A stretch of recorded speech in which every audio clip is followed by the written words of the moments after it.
Hello, testing. Looks like we're live.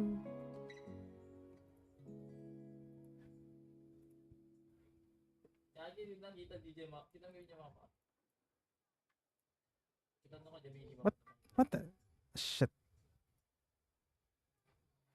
Why is this lantern right?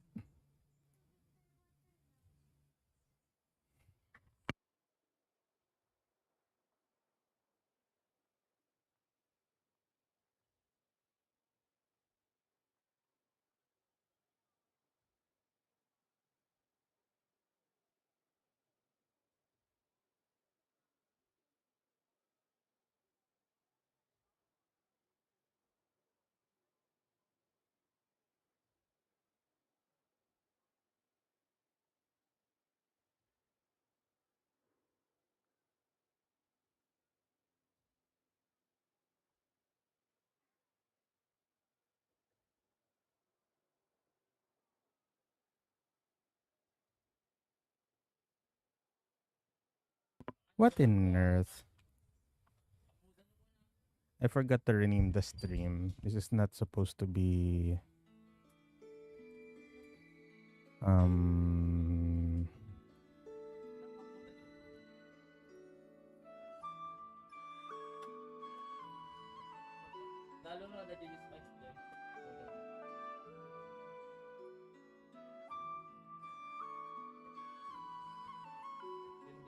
this is not supposed to be lantern right. This is supposed to be story quests. Gosh dang it.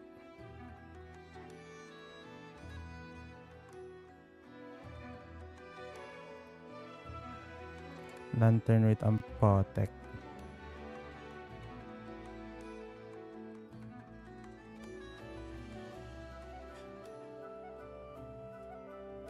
Lantern right? Yung totoo.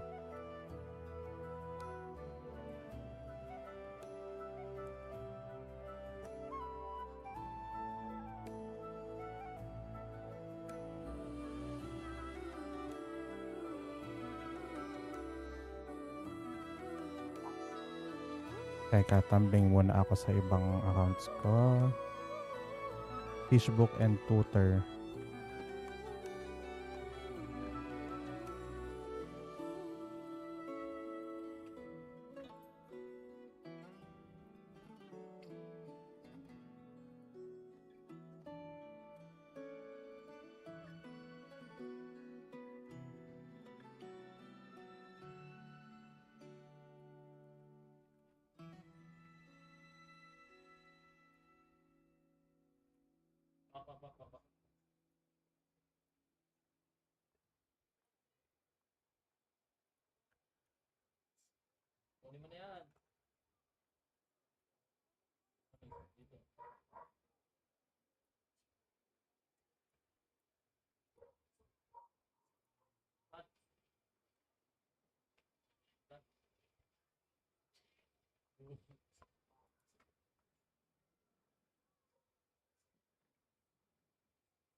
Nakaka-capture itong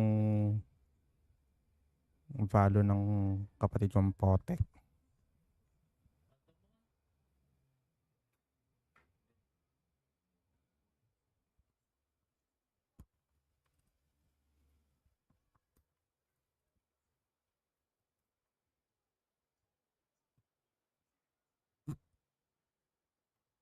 Screw it.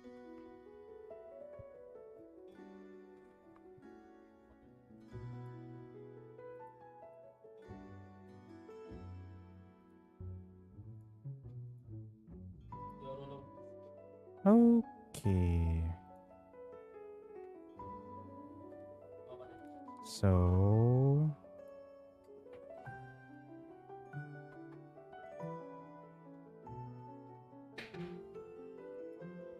ay.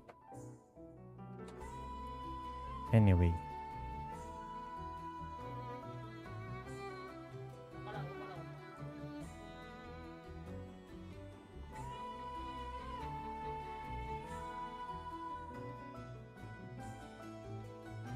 Should I start this now? Eh, yeah, no point on.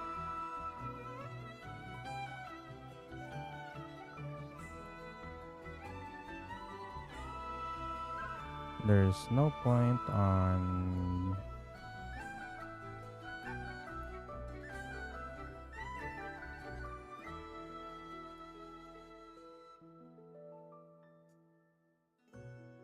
Dwelling about it. I just set up some stuff.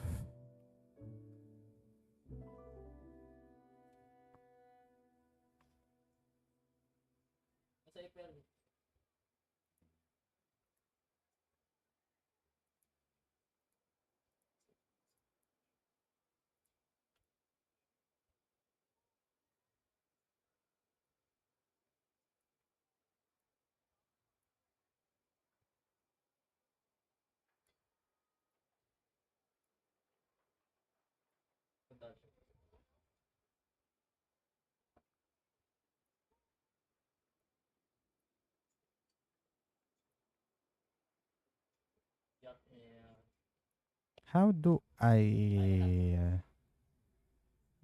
Never mind. I'll just check on YouTube.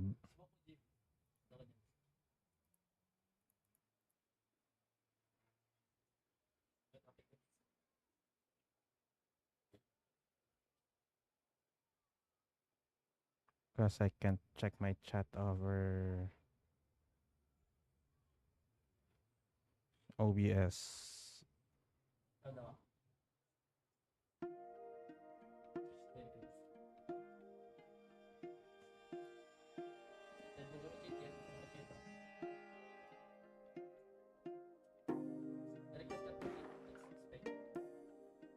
Okay.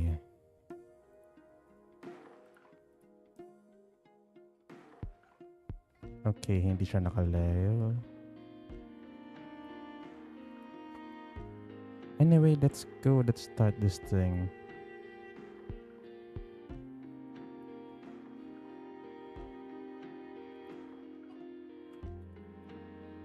Let's get this party started.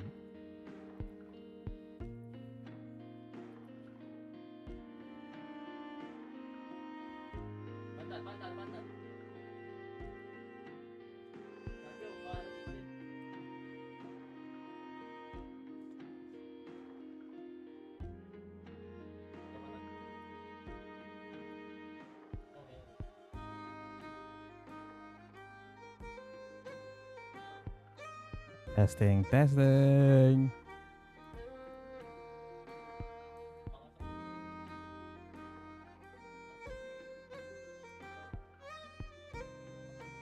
Okay, screw it. Let's accept the quest.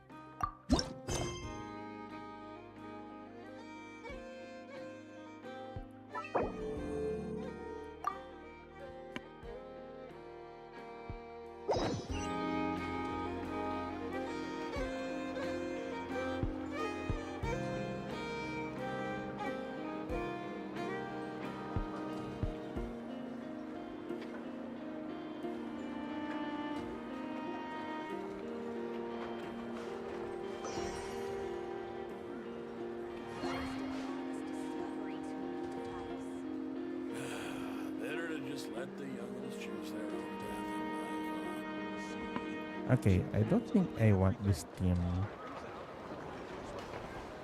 You know what? Screw it.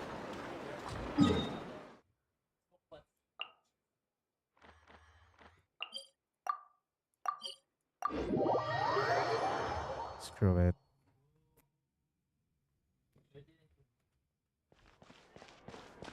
For immersion's sake, let's change the element. Or should I? Should I change the element?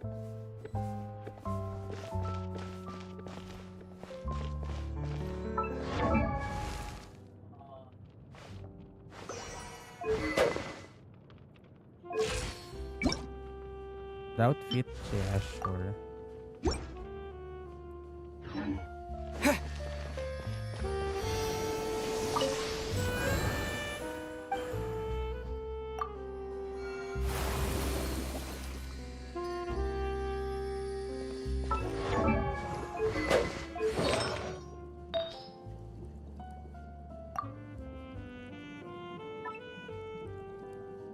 I kinda need an alternate set, so...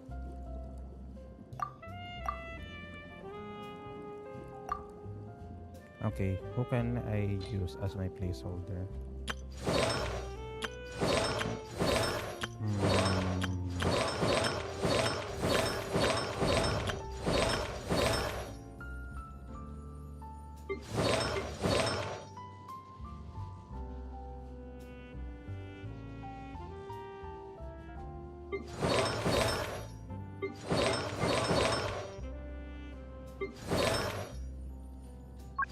Sa pyro is rarely used. Okay.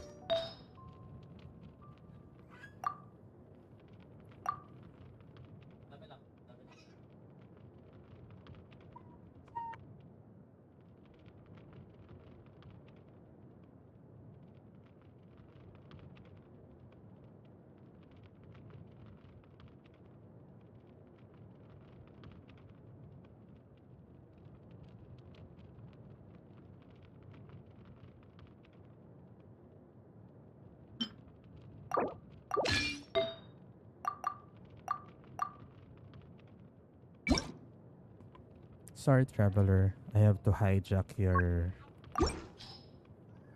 set for a bit.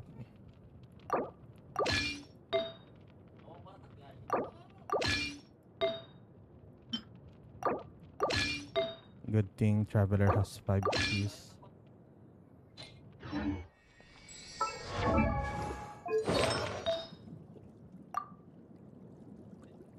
Now...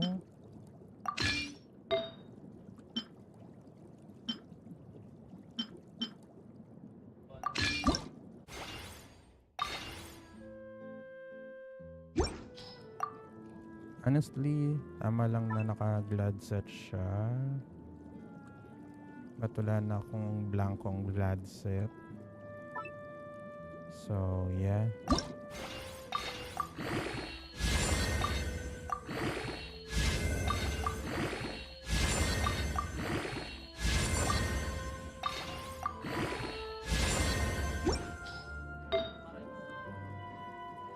Hijack. Wait. Anong gamit ng mannequin ako?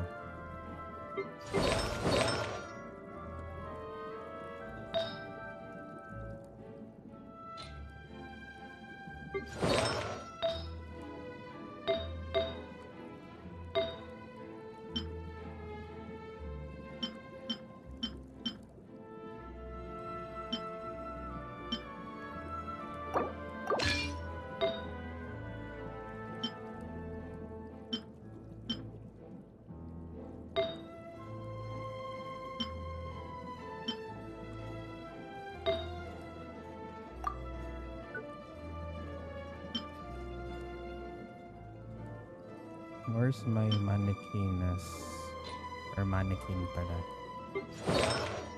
Ay, wala palang picture yun. Okay, so we need what do we need here?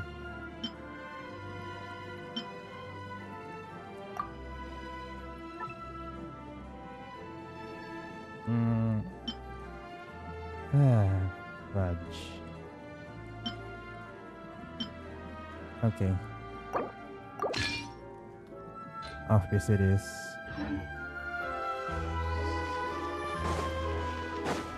For immersion's sake.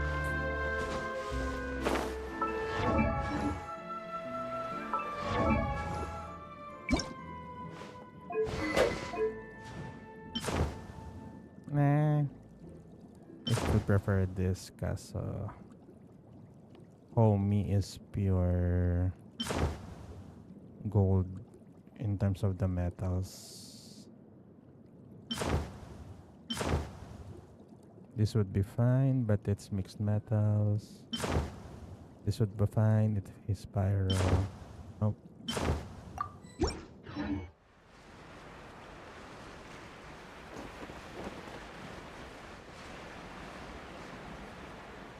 Okay.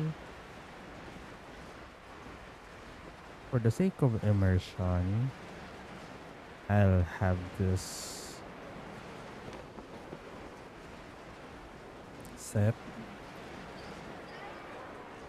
Huh? Do you also see Navia and Clorinde over there? They look like they might have run into some kind of trouble. Let's go check out what's going on. Okay.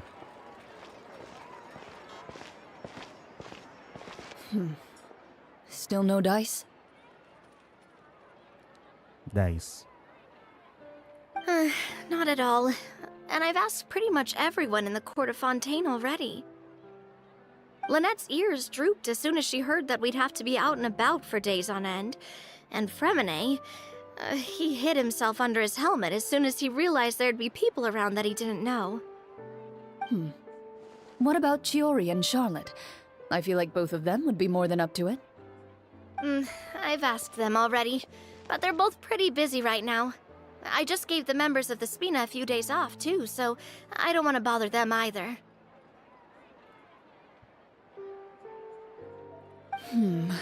This is getting pretty difficult. Navia, Clorinde, what's up? The salt door. Oh my. Well, if it isn't my dear partners. How are you all doing? Huh. Navia? Huh? Oh, you mean... Okay. What's with that? I don't like that. Yep, this is our chance. Okay.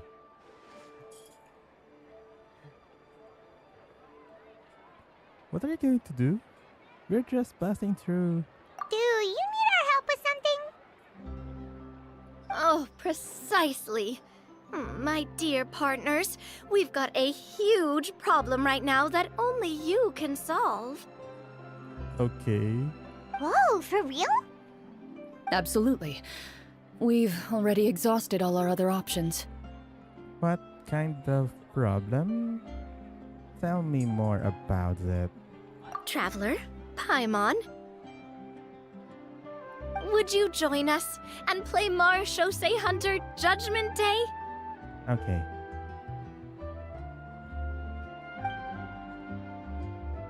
Marechaussee what now?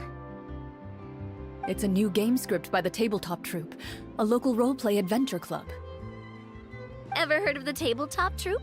They put out games that allow you to participate in a story and roleplay characters with your friends. Oh, I've loved their stuff ever since I was a kid. The tabletop troupe. So basically, a D&D story. That sounds super interesting. Clorinde and I are both veteran members of the club. Recently, someone came up with a new script and was looking for people to help playtest it for them. And when they asked, of course I couldn't refuse. I mean, come on! A brand new script? Nobody has ever played it before. Generally speaking, scripts at that level of development have a lot of issues, but I think this one is pretty solid. The author obviously put a lot of work into the story, and the world building is also quite credible. Okay. Whoa, whoa, whoa! I know I was the one that handed you the script, but some of us haven't read it yet. No spoilers, please. Anyway, the script calls for a team of 4. Ah, yes. We're missing one final player right now. You were right. That's a big problem. So, you're saying you'll help us out? I knew I could count on you, partner. So, a frick ton of adventures entail that. This guy's been taking odd jobs left and right, including playtesting whatever games they got. Paimon and the Traveler are kind of a package deal. Is that okay? Yeah, you can't have this without this unless it's combat.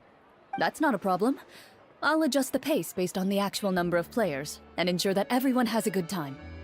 Well, Traveler, what do you think? Wanna play? Paimon will follow your lead. I'll always help a friend in need. Count me in for a great script. Yep, the choices here are just illusion of choice. Well, that solves our problem. You have our thanks. Woohoo! Oh, I'll go grab the script manager from the club right away. The script manager? Didn't you just say that you gave Clorinde the script? The club introduced a completely new kind of gameplay for the script. In this iteration, the Game Master's version of the script is incomplete. The script manager provides the next part of the script only after players have completed the current list of objectives. On top of that, in order to increase player immersion, the club has created some of the story's sets and scenes in real life. We'll only know where we should go once the script manager reveals the starting location. I have an inkling who the script manager is. I mean, I've been seeing screenshots of this story quest left and right, but oh well. Wow, you're right. Whoever wrote this script really did put in a lot of work. And it's got a real healthy amount of suspense, right? I mean, even the GM doesn't know how the story will end. I look forward to experiencing it with you all. Why don't you go meet up with the others first? They should all be waiting at Chioria Boutique. I'll come over with the script manager as soon as I find them. Them, they're just hiding that it could be. Sounds good. Remember to always watch where you're going, and don't rush. You say that like I'm 6 years old or something. Let me think. What kind of character should I play this time? I just hope you'll pick up some useful skills this time. Oh, and stop trying to persuade every animal you come across.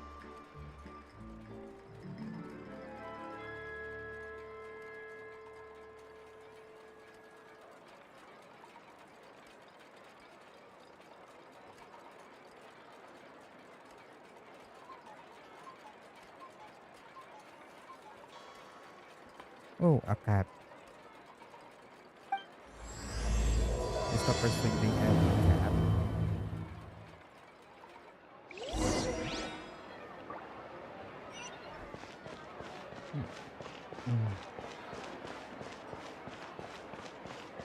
A Chioria. Okay. Okay. So there's Lenny. There's Farina.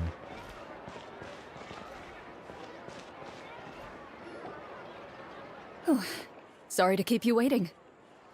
You're back! Huh? And you've got the Traveler and Paimon with you, too! Wala ba siya, for some reason, wala ba siyang placeholder name aside from Traveler or Acer or Lumine? It's just the Traveler. What a pleasant surprise. I assume you'll be joining us for the game then? Linny, Farina! Paimon didn't know you were playing too. Are you also members of the tabletop troupe? Yo, Ducks. I'm more of a casual member if anything. I haven't taken part in many formal club activities. Lynette, Fremine, and I play something similar at the Hotel Bouffe Tété sometimes, but I'm usually the GM. Still, I'm sure it'll be fun being a player for the first time. I'm looking forward to it. Well, I'm not a member of the club at all. Clorinde simply woke me up first thing this morning, said there was a good script worth experiencing, and asked if I wanted in. Okay, so someone messaged me in Messenger and this homie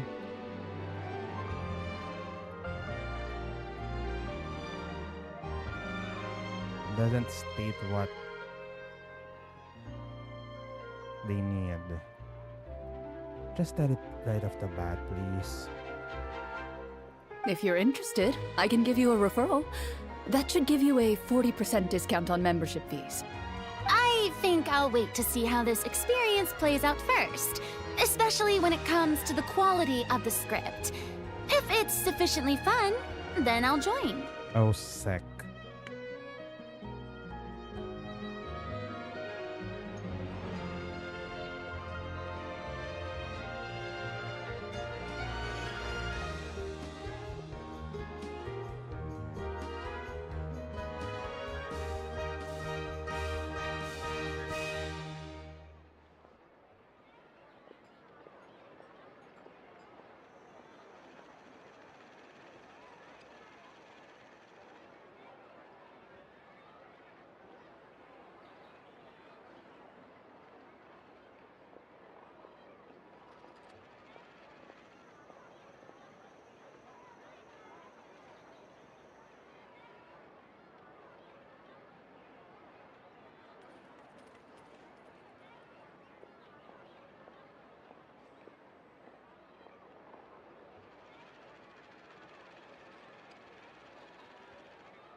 Okay.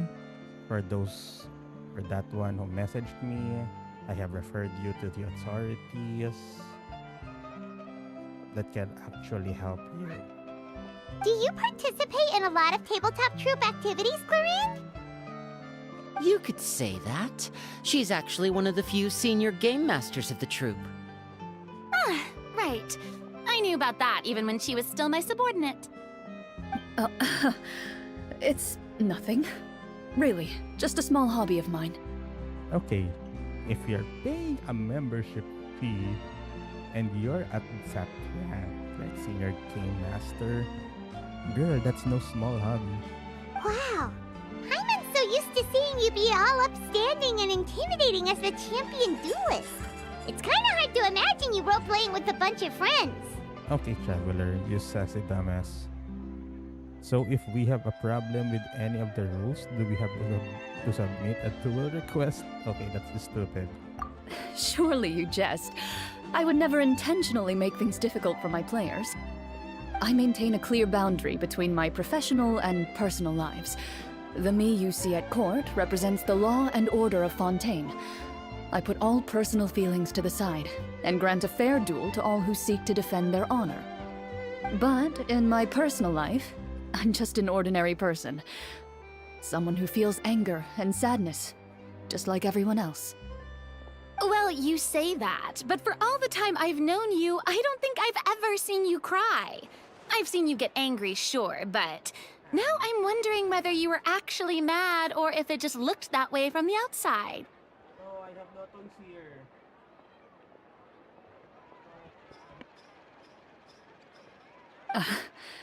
I was probably in work mode during those times.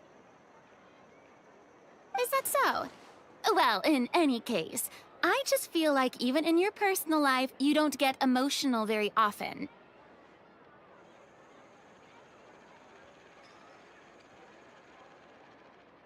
So you want to see me cry?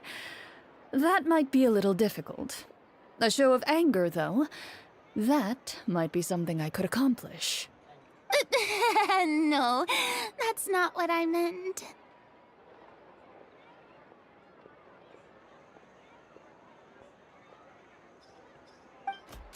Ano, trip mo foreign na? Trip mong pag-tripan si Clorinde.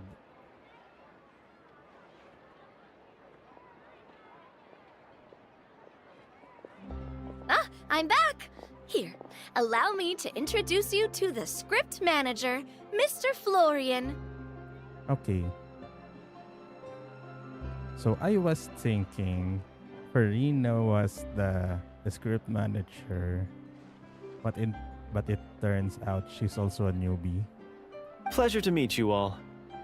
Hello?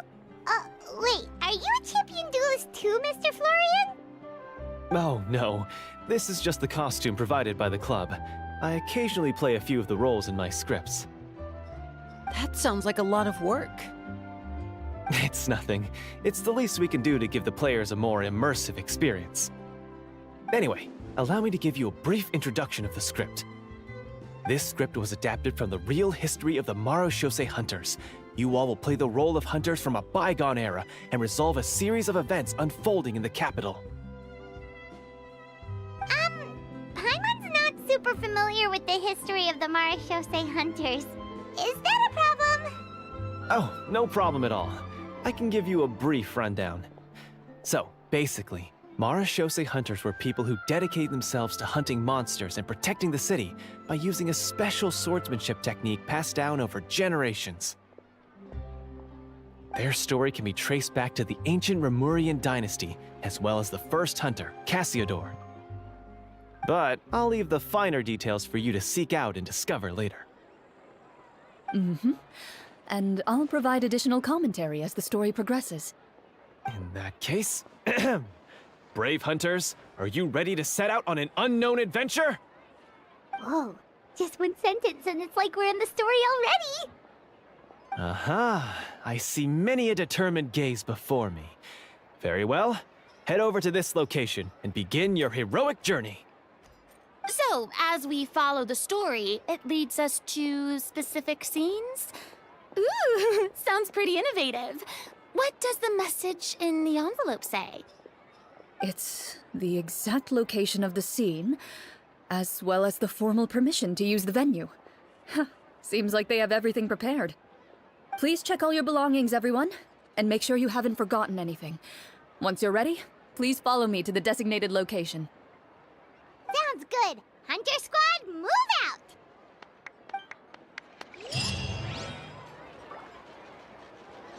Welcome to Cheery Boutique. I heard down this very fine.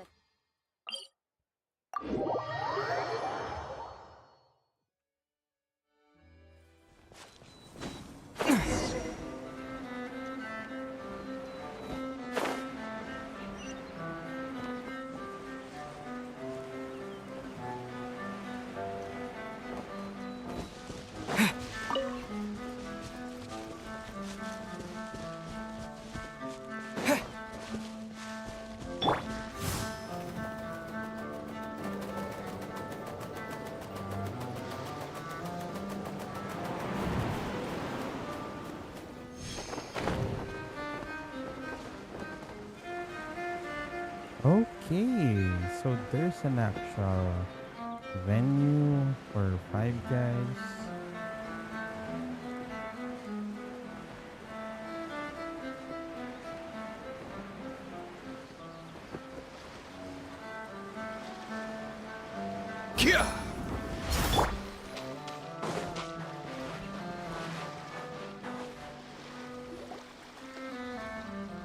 Whoa, they really have thought of everything. Even the phaetometer is here and ready to go for us. The phaetometer. What's that? Phaetometer. It's a card that's used to determine action success or failure. We'll need to use it when we try to use certain skills. And what about all the dessert and tea? Is that for us as well? That's what the message said. Oh, really? That's so nice. It feels just like a tea party with friends. Those snacks have Paimon's name written all over them! Please don't.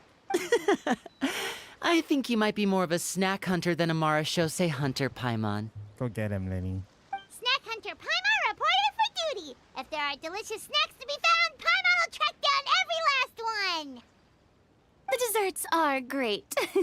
But I'm still looking forward to the story more than anything. Very fair. Then, let us begin. First, please pick up the blank character cards in front of you, and write down your name and profession. Spartan. You can find an abbreviated version of the rules printed on the back of your character card. If you have any questions, feel free to ask me. In this story, everyone is a Marashose hunter. To reflect this, the club has prepared a small badge for everyone. Ooh, nice! Is a hat. As hunters, you have proficiency in swordsmanship and fighting by default, so there's no need to allocate any additional skill points to those areas. Swordsmanship? So there's a fighting part to all of this? Paimon's not sure she can do all that on her own. Maybe Paimon can just stick with you? Why don't you share a character card then? The Traveler will be the Marashose hunter, and you can be his little floating assistant. Huh, kinda like in real life. Yeah, they don't want to deal with the logistics of having Paimon as additional hunter. So, for the name, do I fill it out with the name of my character? Yep, it can be any name you like. You can use your real name too if you want. I do that whenever I get too lazy to think of a new name. Oh, so it would be like experiencing a different life, but still as yourself. That's not a bad idea. In that case, I think I'll continue to use the name Linny then. Next up is the skill sheet. You have a limited amount of skill points that you can use to learn a number of skills. The more points you invest in a particular skill, the easier it will be to pass associated checks. I'll take persuasion and investigation. Those are must-haves when it comes to missions like these. Oh, those skills sound like they'd be useful for gathering intelligence! Good idea, Navia! Just as expected of a veteran player.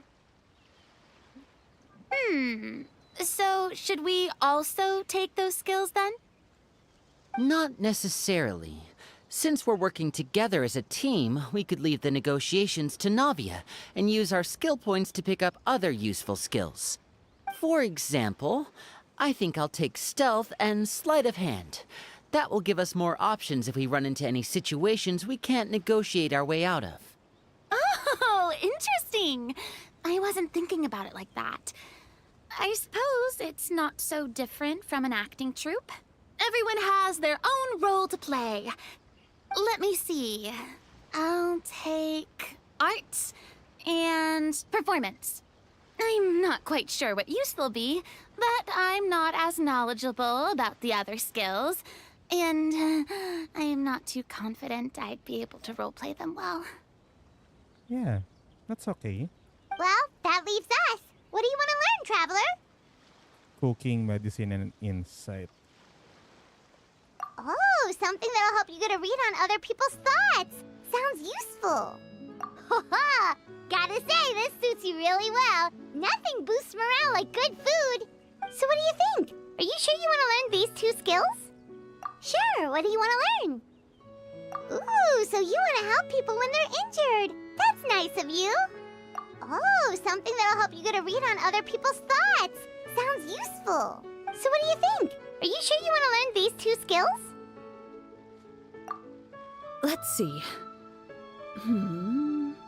Oh, looks like you each have enough points to choose one final skill. You've all picked such classic skills. It's fine to go a little bit out of the box, you know. Why do I get the feeling she's getting ready to cause trouble? She's the meme build. She has the meme build. For example, this one here. Summon. Doesn't it sound super mysterious and cool? She is doing a meme build. Oh, I saw that one just now as well. The description says, this skill can be used under certain circumstances to summon characters or creatures that fit the script's world-building rules. The script's world-building rules, huh? But how are we supposed to know what a Marashose hunter can summon? Oh, that's not for us to worry about, my friend. Just learn the skills that interest you, and the GM will take care of the rest.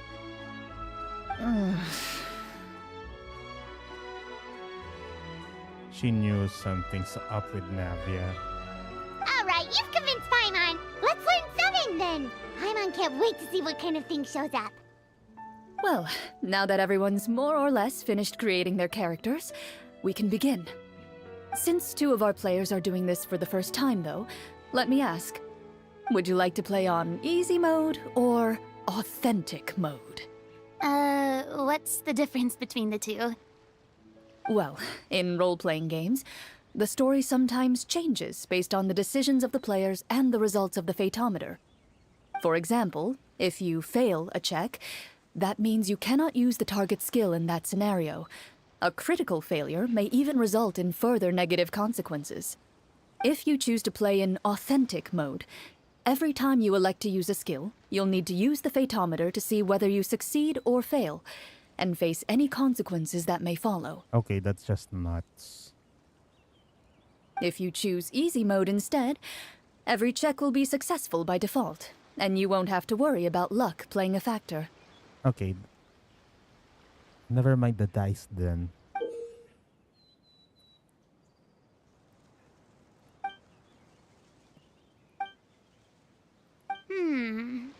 Given that I'd like to focus on the story, I suppose I should pick easy mode. I'd feel bad if I brought the team down by failing my checks. Huh? Oh, come on. Don't worry about that. RNG is the lifeblood of role-playing games. I'm going with authentic mode for sure. You're a pro. This is a noob. Never knowing what you might have to overcome. Ugh, doesn't that sound exciting? I'd rather be mentally prepared for what might happen. All right, then I'll mark down Farina for easy mode. All her checks will be successful by default. As usual, Navia and Linny will play on authentic mode. What about you, dear partner? How would you like to play? Should I go easy mode or authentic mode? What's the difference?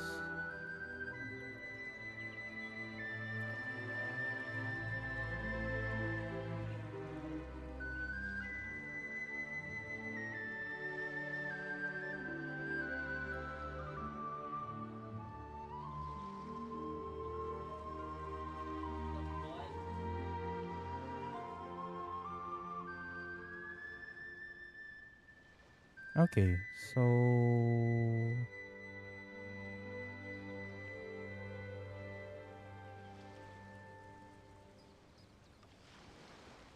Are you sure? Trust me, you'll see the beauty of RNG. let's go authentic mode. Honestly, I don't think Clorinde would make things too difficult for us no matter what the Fatometer says. Isn't that right, Clorinde? No promises. Yeah, you meme build. That wasn't super reassuring. Well, anyway, enough talk. Let's get started. I want to experience at least a good chunk of the story today. Speaking of the story, why is the beginning scene on a beach? Well, that's because a long time ago, back when human civilization was still in its infancy, powerful demons and evil sorcerers ruled over the land. They created a host of monsters and sent them to slaughter all humans in existence. Okay, so there's the Game Master Sprite. Soon, a group of human rebels banded together. With their swords raised, they swore to brave the darkness, and in doing so, subdue each and every monster that sought their destruction. They became known as the Marachose Hunters.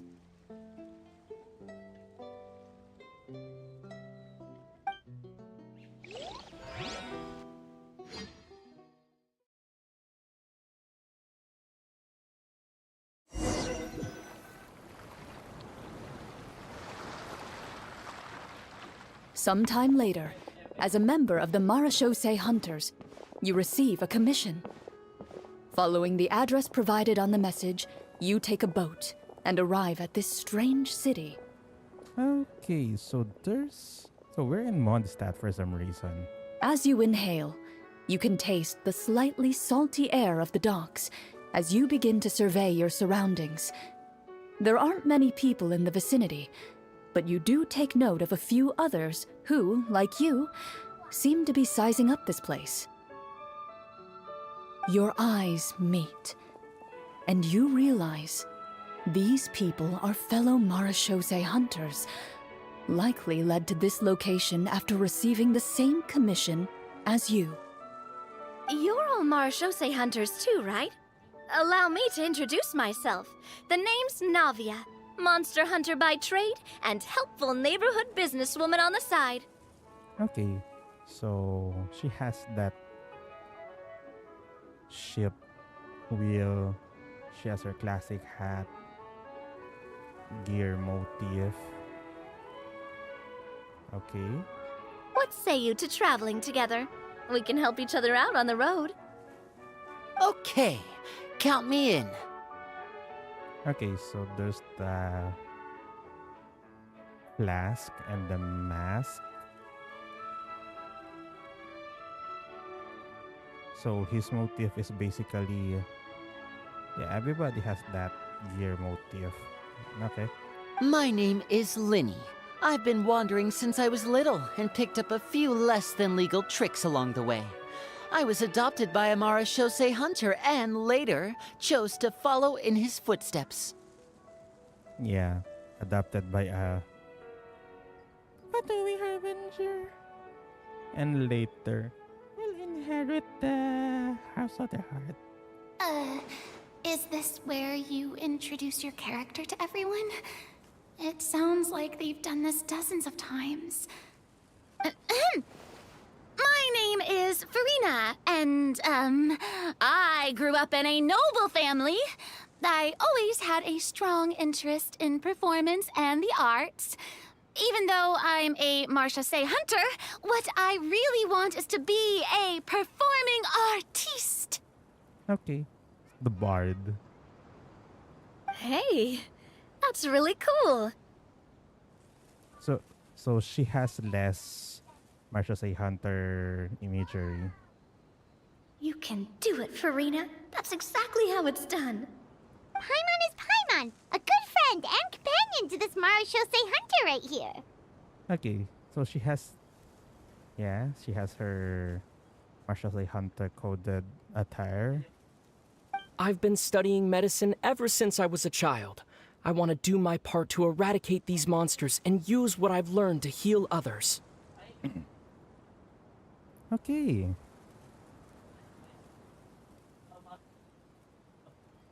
Doc. Hey, Doc. Oh, welcome. When we face the monsters, I'll make sure to charge in front to give everyone some cover. You can take care of the healing at the back. You open your envelopes at the same time. The message reads, "To the honorable and trustworthy Marashosei hunters, our kingdom is currently facing a grave crisis. The lands outside the capital have been overtaken by monsters, and our people are being led astray by forces of wickedness. We beseech you, please help us resolve this crisis and return peace and stability to our home." Okay, Clorinde. Hello, Angels 143. Hi. If you're still on the stream, welcome. Huh. The layout of this city looks super familiar. It kinda reminds Paimon of Mondstadt! The scriptwriter must have used a real-world city as a reference when coming up with the map. Zetai Vyuki. Is that the correct? Vyuki. Right. Vyuki pala yun.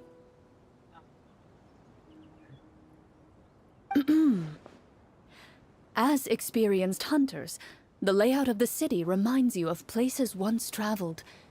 You recall the sight of tree-lined streets and the gentle tranquility of days gone by.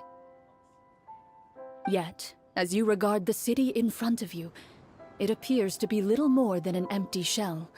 Its hollow gates are open to you, beckoning you to come forth and bring salvation back to the town.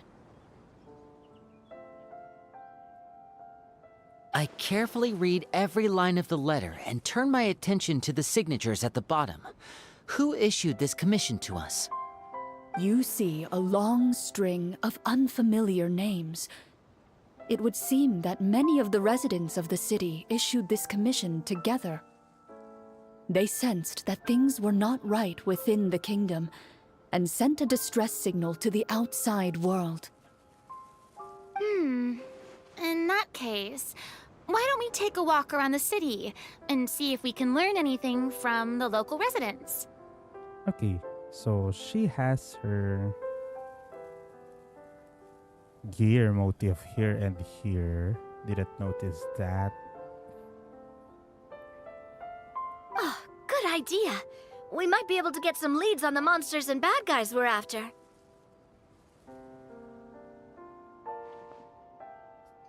You look up and see a tavern nearby. It appears to be open for the day. Angel share. Why don't we go check out that tavern? If the novels I've read are anything to go by, taverns are usually full of information.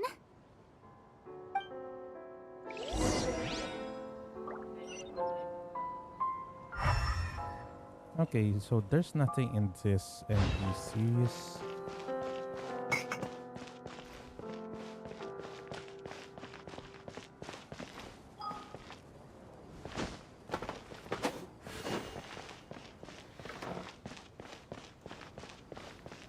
As you approach the tavern, you find a plainly dressed woman standing nearby.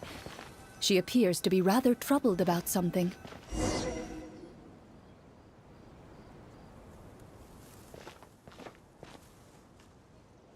Greetings, friend. Lovely weather we're having today, don't you think? Oh, hello. I suppose you're right. The weather today is quite lovely. If only those monsters out there would stop causing trouble. Okay, so Clorinde is playing as the NPCs here and there. It seems like every character included in the script has a certain amount of useful information to offer. If we keep asking questions, we might be able to get some good leads. Oh, come now, don't be sad. Life is all about optimism. Oh, that reminds me. What did you have for breakfast this morning? What's with breakfast? Huh? I don't think that's the kind of question we're supposed to ask. She's doing an icebreaker. Nothing turns a frown upside down like good food. How about some macarons? I could make you some. You didn't even take cooking as one of your skill proficiencies. That's not necessary, miss. Excuse me for saying this, but you don't really look like a chef. Besides, I'm not really a fan of sweets. Oof. So you're someone who barely smiles and doesn't like sweets. You're really starting to remind me of this one friend of mine. Loco. Hey! Did she just... me? Clorinde must have broke character for a second. This isn't getting us anywhere. Traveler, maybe you can think of something.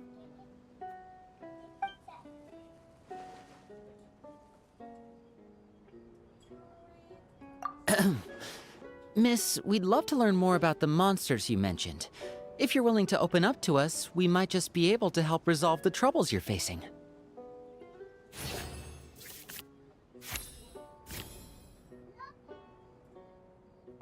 You weren't even the one that learned persuasion.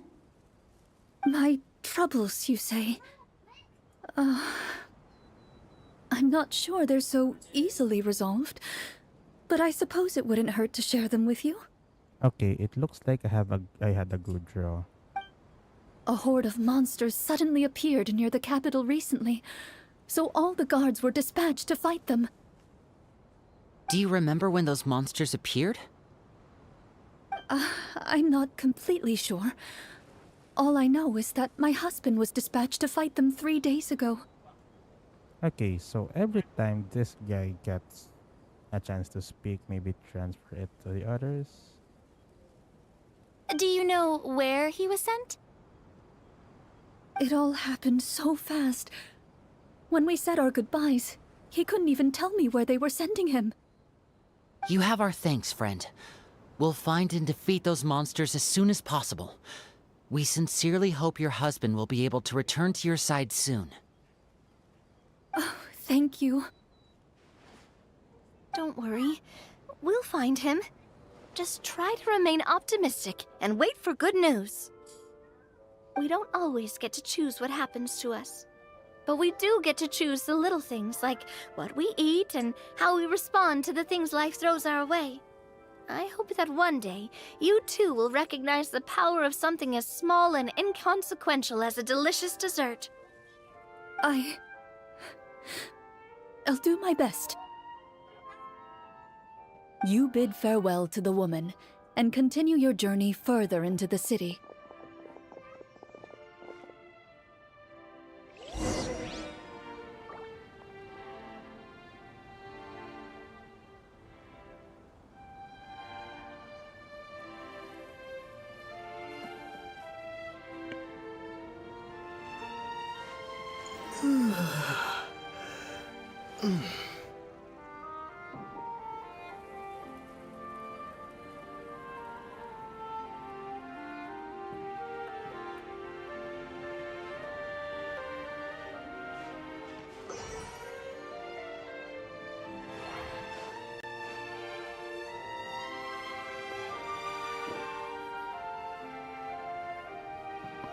Okay.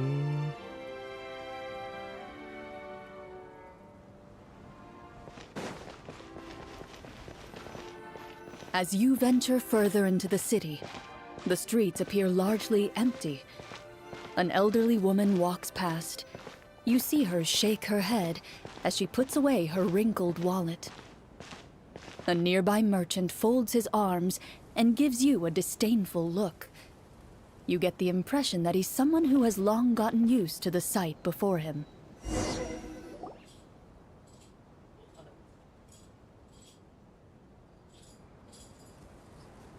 Although he doesn't seem very friendly, merchants are usually a good source of information, right? Pardon me, sir. I'd like to ask a question if I may. That depends. How much are you willing to pay? How about this much? Gah, what do you take me for? Some lowly beggar? Pah, you can't even buy half an onion with that amount. Surely an onion can't be that expensive, right? What do you know? War's nearly upon us. Everything costs several times what it did before. If you're not gonna buy anything, then scram. Whoa, what a nasty guy. Maybe we shouldn't even bother talking to him. But he still might have information we need. Traveler, can you think of something? Man, looking at the walkthrough the ruined experience for me. This will be the last time I'll use it. A performance? I've never played a role-playing game like this before, but even I can tell that suggestion is pretty far-fetched. Is a performance check really going to help here? All right. Ahem. By the harbor's grace, a lone boat lies in rest. Let the moon give chase, for here begins our quest. In the dark of shadow, our heroes seek to find where creatures born of evil weave their grand design. Blocked the road does stand, such is our hunter's plight. Yet with sword and courage in hand, they march forth to pierce the night.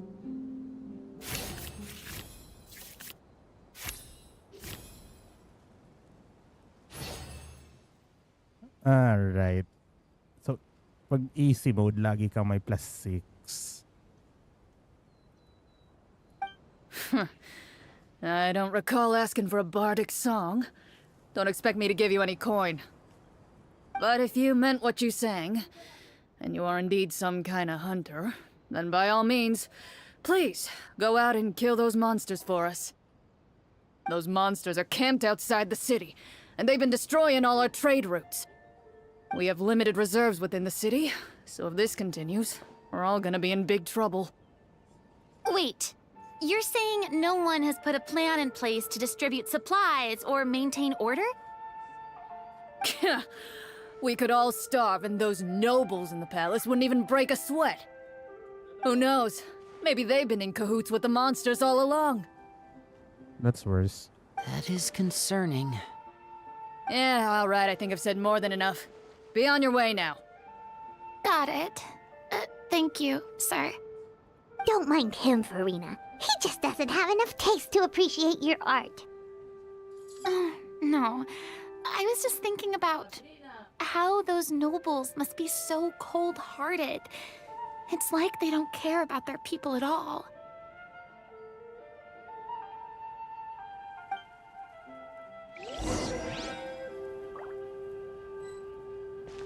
Should we try to go somewhere with more people? Oh, how about the city square? Follow me.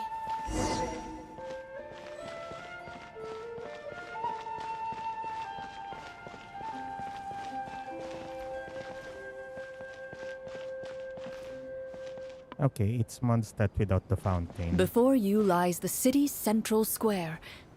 You see a man with a slightly anxious look on his face, pacing back and forth, his head hanging low.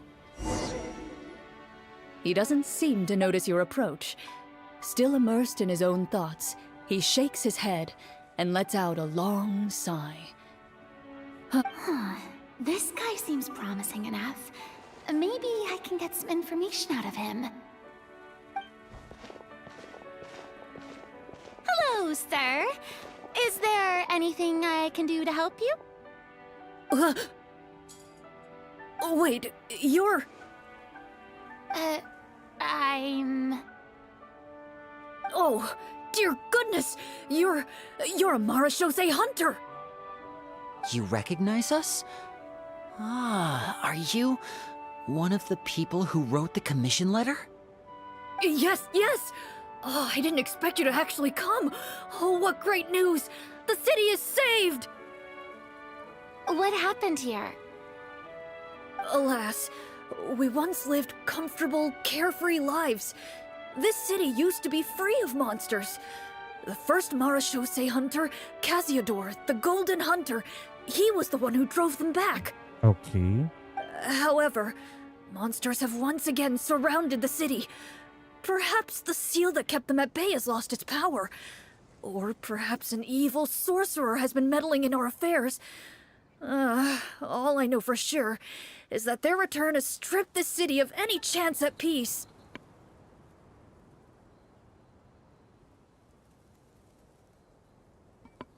Are there not enough soldiers to drive them out? It's not a question of numbers.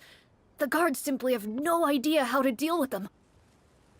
Most people my age have never even seen one of the monsters, much less been trained to fight against them. What's worse, many of us don't even know the history of the Marashose hunters anymore.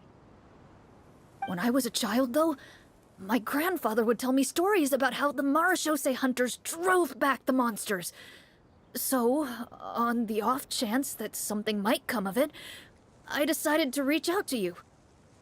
To be perfectly honest, I was starting to think all those stories were just tall tales. But now that I've seen you in person, I finally know that it was true! Well, you can rest easy, friend.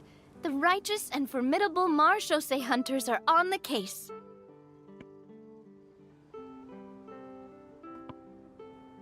Okay. My doggy kinda wants to go out pero mainit pa.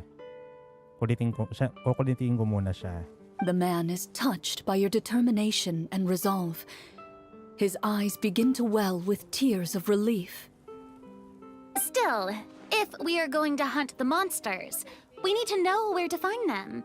Can you give us any leads? All I know is that the area outside the city is dangerous.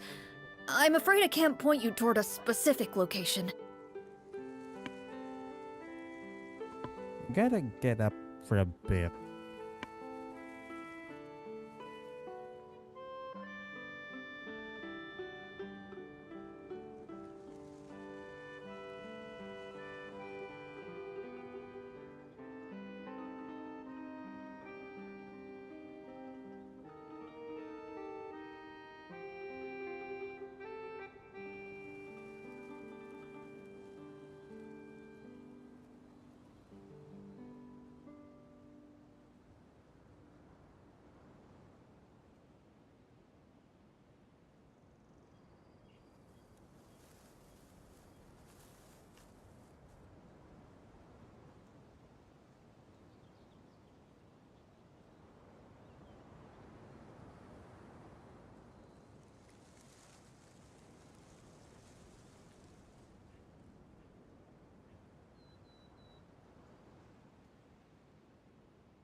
Okay, I'm back.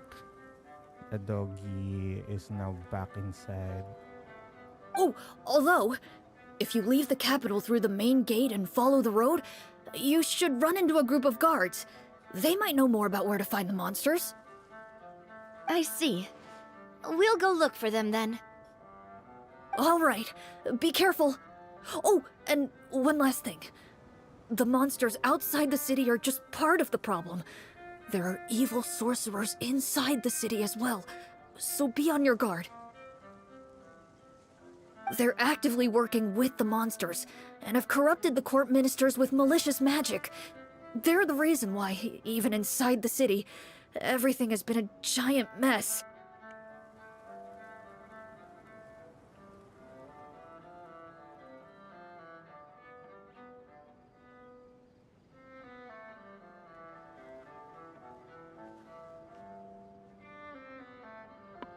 Even one of our kindest ministers has turned into a boorish and unreasonable figure, interested in nothing but enacting laws that exploit the people. Who knows how much longer we'll be able to go on like this. Talk about being stuck between a rock and a hard place. I feel bad for him. Maybe we should try to cheer him up? Okay. So, a few instances where... Hey! Not everything can be solved with food. I appreciate your kindness, but for now, it's more important to focus on the crisis at hand. Wait, so if you did that pick cooking as a skill, they'll sideline you? Brave hunters, I leave the future of this kingdom to you. What would have happened if we picked sing a song? If I understood correctly, there are currently 2 problems in the kingdom that need solving, right? Exactly. We need to defeat the monsters outside the city and take down the evil sorcerer stirring up trouble from within. But which problem should we tackle first?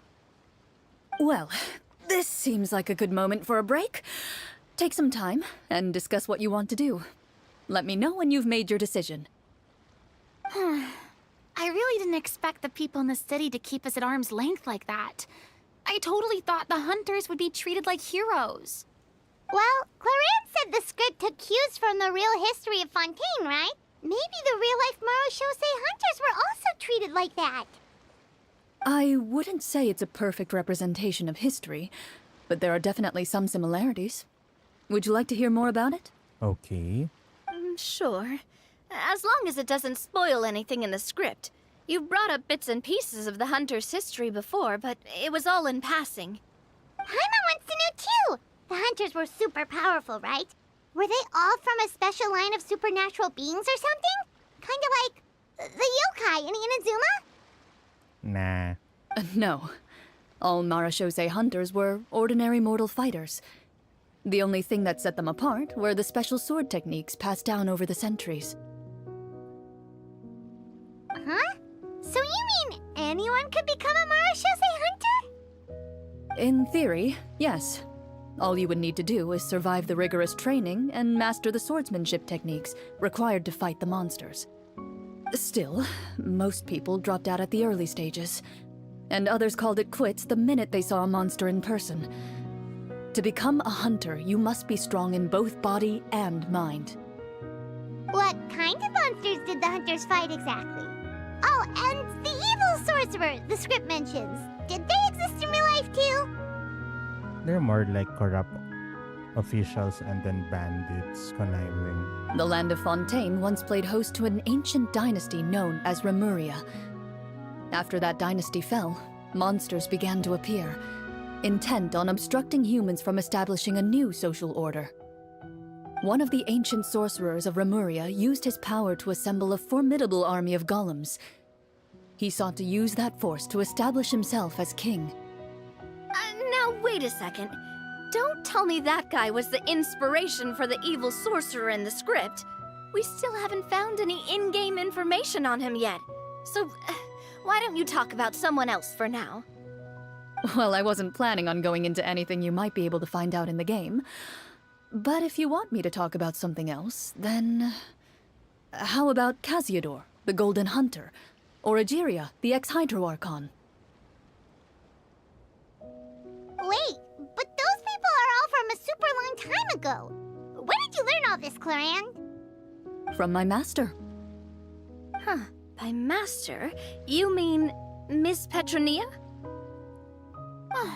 Someone you know? Absolutely. Miss Petronia and my father were good friends. Back in the day, she would often bring Clorinde over to play, but then... Let's not get off topic. Anyway, back to what I was saying. Responding to Egeria's call, a number of warriors followed Casiodor into battle against the monsters. This group of warriors, under Casiodor's leadership, became known as the Marechaussee Hunters. Yet, as Fontaine entered an era of peace, their work gradually became obsolete. The Marechaussee Phantom, originally an association made up of hunters, eventually came to be predominantly comprised of Melusines. Why? Ah, I see. That explains why most of the people in the script have forgotten the hunters or think of them as nothing more than a legend. Is that really a bad thing, though? It can get tough always being the one shouldering everyone's expectations. Yeah. I mean, you're playing a fool for 500 years, girl. Depends on who you ask, I suppose. If the name of the organization no longer commands respect, investigative work is bound to suffer. Investigative. Tapos ano yung kaninang isang ano niya? Shikes, I forgot the word. Innovative. Wait, this... Anyway. Speaking of investigations, which problem should we tackle first? Monsters or evil sorcerer? I vote monsters. That's the main duty of the hunters, right? We can come back to the sorcerer later. Well said, Miss Farina. Plus, if the sorcerers really are the masterminds behind this whole thing, defeating the monsters could give us some clues on their intentions as well. What about you, partner? What do you think? I also vote monsters.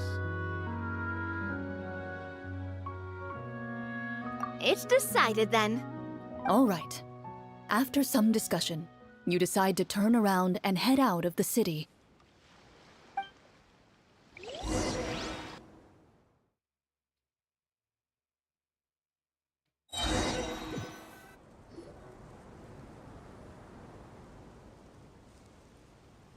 Let's take a look around, like that guy said.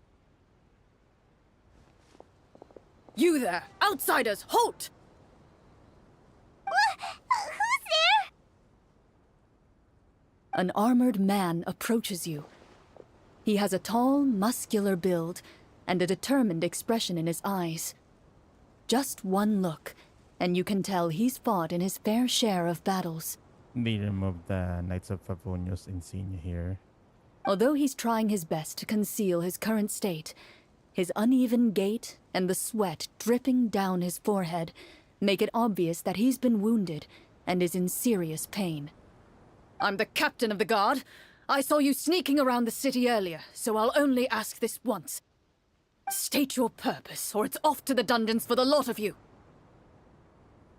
Okay. Wow, it's been a while since someone's been this suspicious of us. I said talk, not whisper between yourselves.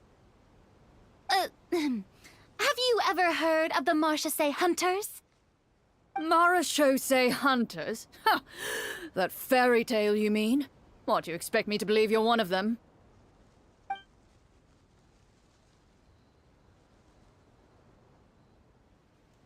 I'd like to do an insight check to tell what he's thinking.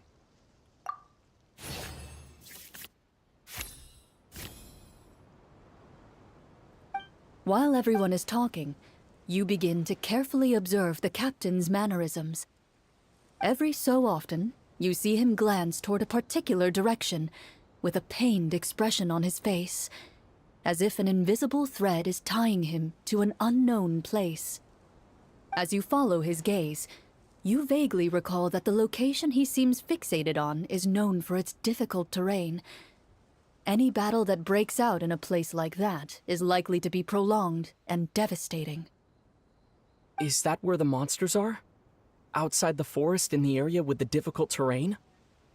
The captain is taken aback by your sudden question. Still, his shock only lends credence to your theory. You're looking to fight the monsters? Well, we're Marchose hunters after all. You could say that's basically our job. He shakes his head and continues to regard you with skepticism. In the end, he decides to inform you of the locations where the monsters have appeared. Those monsters aren't easy to deal with, but if you insist on going, I won't stop you either. I just hope all the guards will be able to come back to their families alive. I wish you the best of luck.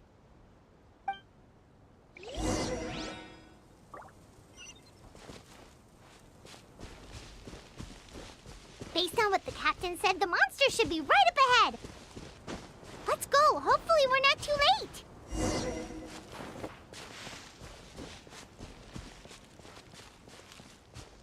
As you approach the battlefield, you see numerous people lying by the side of the road. They appear to be dressed like guards. Their faces are filled with desperation and terror. Some are screaming and cursing in vain, as if still trying to banish the monstrosities they saw from their minds.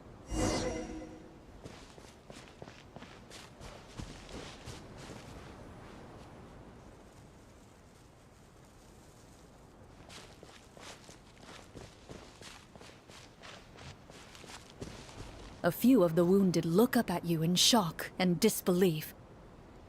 Quick, leave this place. Turn around and don't look back, they yell.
This is the place he mentioned, right?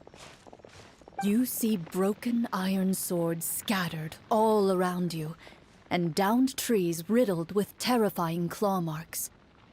All the signs point to one thing. A truly devastating battle just took place here. Be on your guard, everyone. The monsters might still be around. Before you can finish your sentence, you hear rustling sounds from the surrounding bushes. The monsters have emerged. They close in on you without fear. You get the impression that, in their bloodthirsty eyes, you're just another meal for them to devour. A little help here! This thing wants to eat Paimon! Your battle round begins now.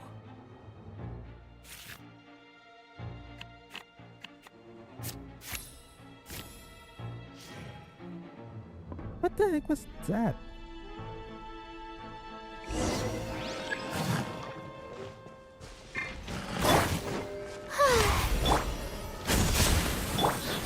Go! Attack! That's the way. Watch out! Attack! That's fun!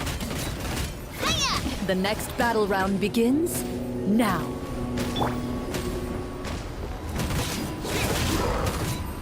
Go! Yeah! The Shelby...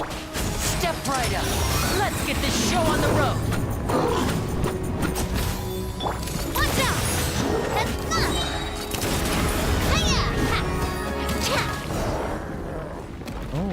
The So- monsters let out a terrifying roar of anger and resentment before dissipating into thin air. Okay, so if we failed the check, we get no bonuses. Ugh, thank goodness it's over. We're lucky the Marashose Hunter class came with all those preset skill points. Otherwise, we would have been in some real trouble. I never knew the photometer even determines the amount of damage you inflict. If you get unlucky, isn't it just game over right then and there? That's part of the fun. The uncertainty of fate is what gives these games their appeal.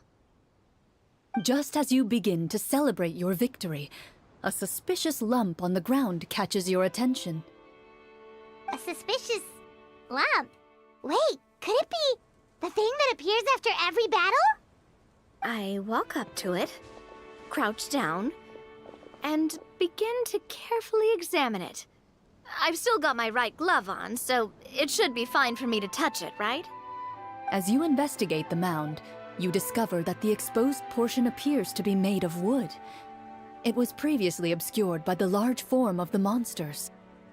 With the monsters gone, the small protrusion now awaits your discovery, poking out of the ground like a shy flower bud. Whoa, it's a treasure chest!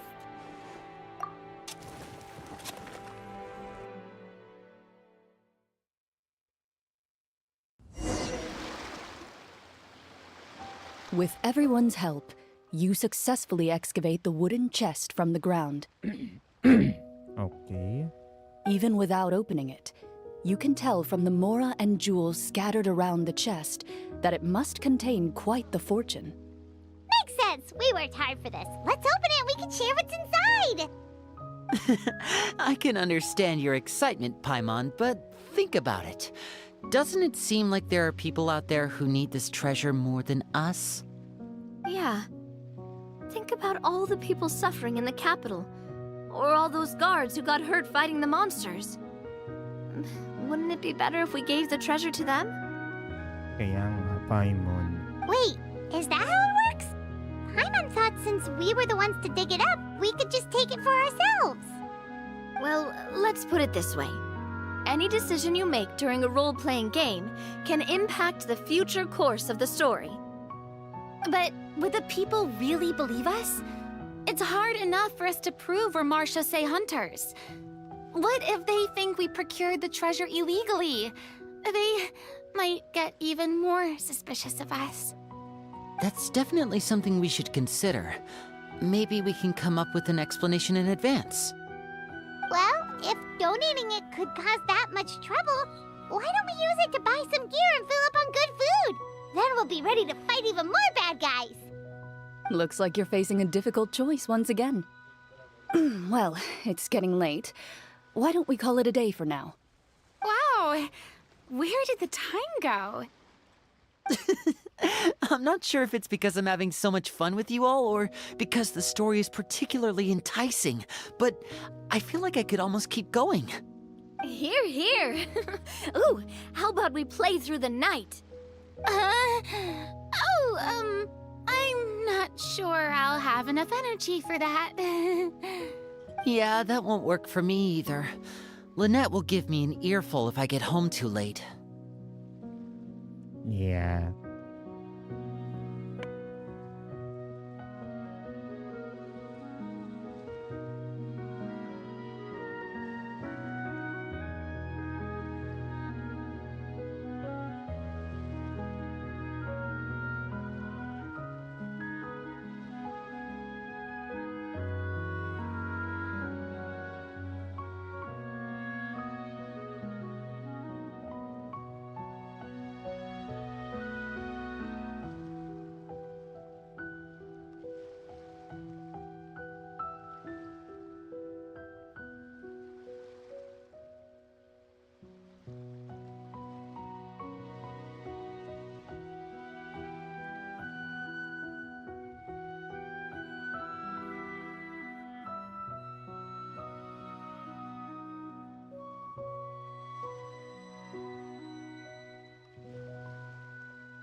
I understand how you feel, Navia, but we have to change venues for the next part of the story anyway. Huh? Another location? Mm-hmm. There's a special note for the GM at the end of this section that says to proceed to an indoor set for the next part of the script. Ayun. Whoa! They really pulled out all the stops for this new script. Well, even if we end the game for the day, we can still stay a little longer and hear Clorinde finish her story, right? Paimon wants to hear more about the history of the Hunters. Something tells me you just want to finish the free desserts before we break for the day. That's just a coincidence, okay? Besides, to Paimon, not finishing free food feels even worse than having to buy her own. And anyway, Paimon really does want to hear more about Clorinde's master. Well, It's nothing. I appreciate the concern, but it's all in the past. It won't do any harm to share these things now. Okay.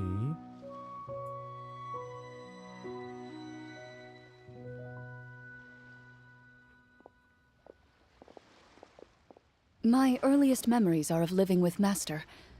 According to her, she saved me from certain people of ill repute. My birth parents had left me behind some time before that. Okay. So she's practically an orphan. What a heavy beginning for a life story. Master was a fascinating individual, if inexperienced in the ways of raising children. My first ever toy was a short sword. Although I suppose it wasn't so much a toy as something Master removed from her waist and handed to a noisy child in need of distraction.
Oh, wait, so she handed an actual sword to a child?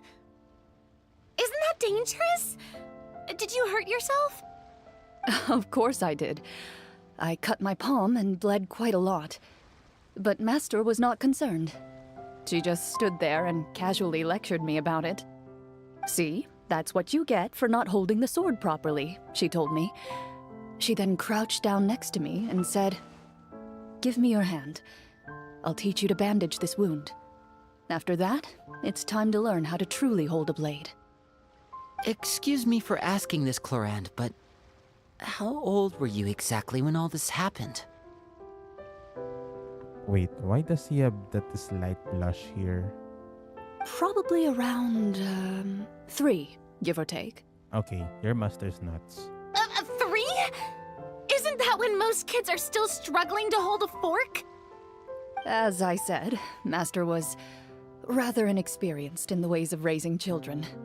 She believed trial and error was the best way to teach a child what they're capable of. I'm not so sure this is a question of experience. I didn't see anything wrong with her ways at the time. And anyway, children don't get to choose how they're raised. Oh, she did bring me back a pet from Liyue once. It was a Geovishap hatchling. What? A Geovishap hatchling? For a pet? That seems even more dangerous!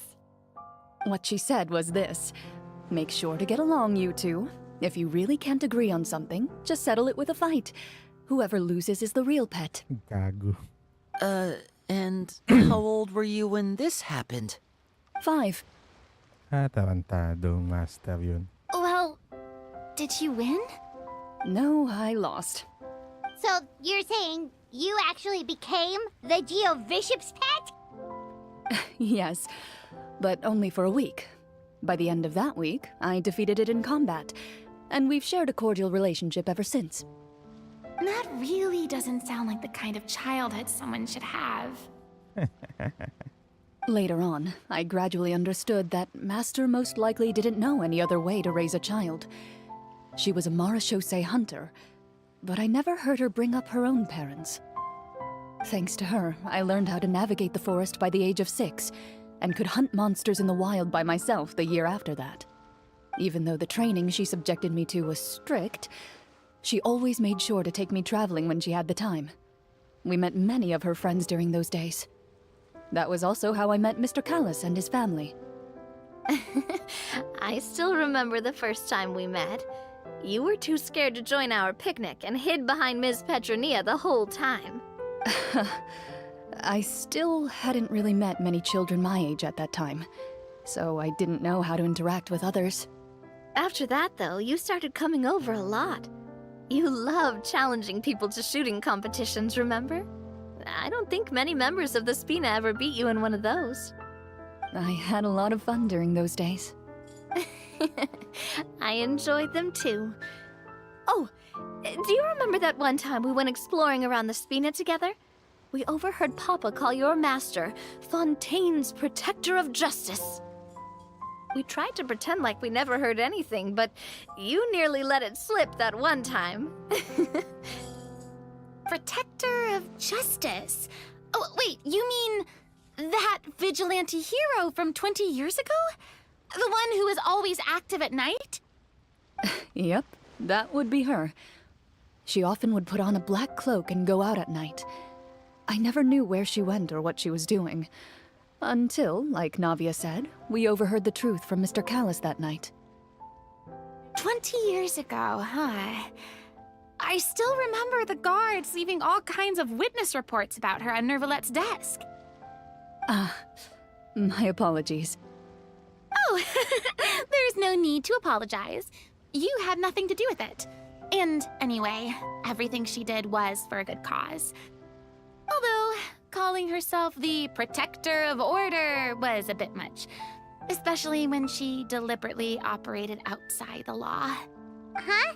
When did the Protector of Justice become the Protector of Order? Oh, she had a bunch of code names.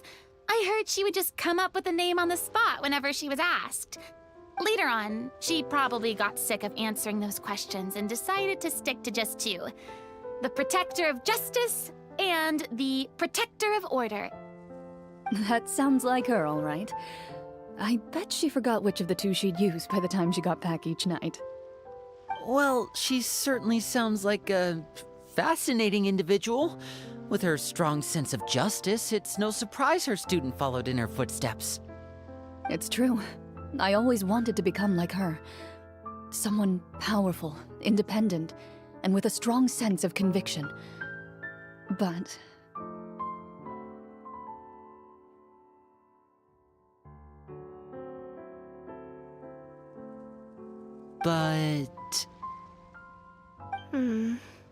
She suddenly disappeared the night I turned 10 years old. Okay, she's nuts. Disappeared? What happened? I have no idea. She didn't even leave a note. I was never able to find out where she went. That night, I was celebrating my birthday at Navia's house, but Master never came to pick me up. When I returned home on my own, it was to an empty house. When she still didn't appear after a few days, I went to Mr. Callis's house to ask about her whereabouts, but he only shook his head. Papa probably didn't know either. I know he sent a few people to investigate the matter in secret, but they never found any credible leads.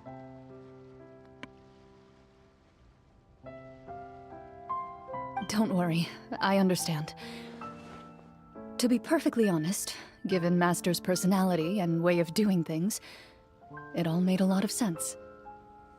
If I had to guess, I'd say she probably used it as an opportunity to force me to become independent. Just like how, when a litter of kittens reaches a certain age, the mother willingly leaves them behind. Were you upset, Clorinde? I was at first, but not anymore. I don't believe Master would suddenly disappear for no reason. There must have been something she just had to do. Well, despite everything, you still managed to follow in her footsteps and become the greatest champion duelist in all of Fontaine. You're practically a living symbol of law and justice. I suspect my position would be far too by the books for her. Master always did whatever she pleased. But you're right. I suppose I do take after her in some ways. Who knew Clorinde had such an interesting past? I never had the chance to ask her about it before. I wonder if Clorinde's master were the champion duelist back then, would that duel against Mr. Callus have gone differently? Oh no. Judging by the atmosphere, Clorinde and Navia are probably thinking something similar. The mood just got super awkward all of a sudden. Well, anyway. Would you look at the time? It's getting dark, so we should probably call it a day for real this time. If we keep talking like this, we really will be here all night. I had a great time today, Miss Clorinde. Thank you for being our GM. Anytime. The script was good, but I've got to say, your childhood stories were even better. Hey, you should tell us more about that fight against the Geo-Bishop sometime. Maybe your master was onto something. You could be right. What does she mean, onto something? I certainly don't know any 5-year-olds who want to fight a bishop in their spare time. Guess I'll head back as well. I need to save my energy if I want to continue enjoying the story tomorrow. You're that excited to hear about my fight with the bishop? I was talking about the script.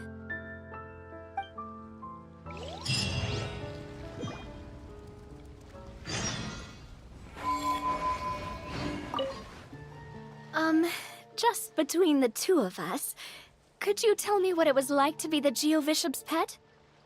It was nothing special, really. Geo-Bishops don't understand the concept of a pet. So, basically, it just headbutted me whenever I entered its territory. And that hurt? Yeah, it hurt. What, something you want to experience for yourself? Oh, I'm good. Thanks.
Okay, day 2. Let's go meet up with the group!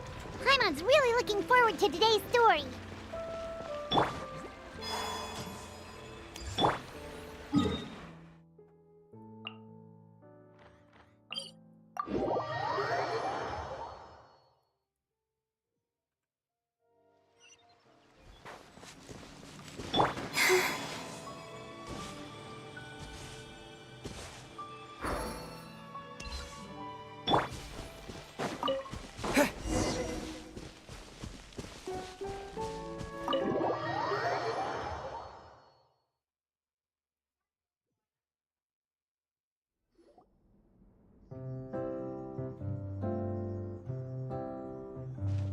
Looks like everyone's here.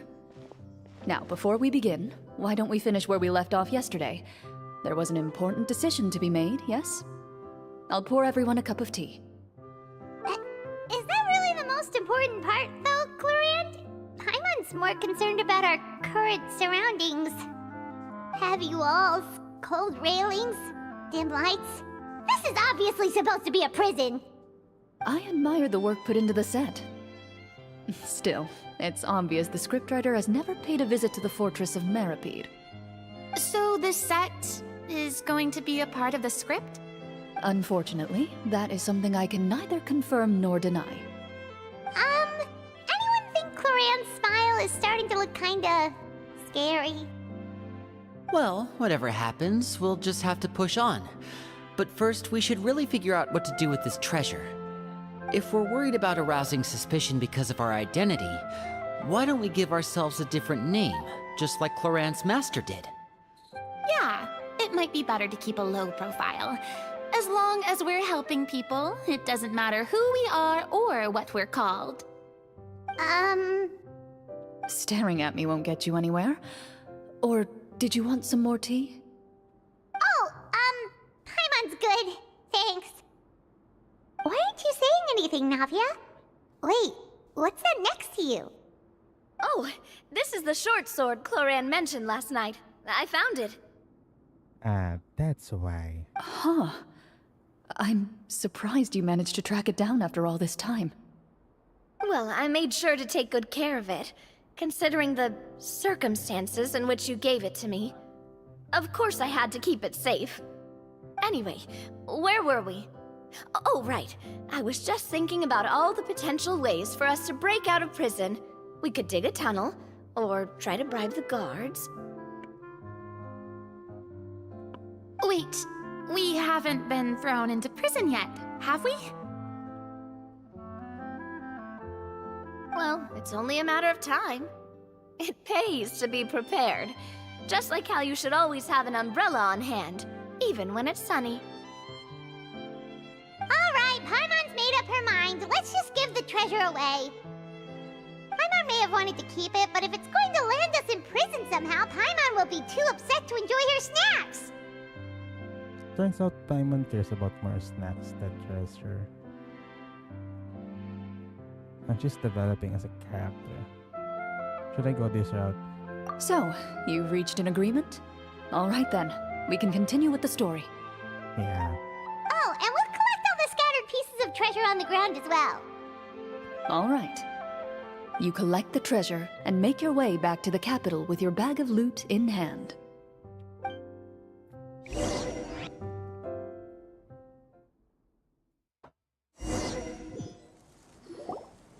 The city is still shrouded in a gloomy, oppressive atmosphere, but your spirits are surprisingly high. In places where sunlight struggles to reach, you generously share your wealth with the children, the elderly, and the poor in urgent need of help. Thank you, kind soul.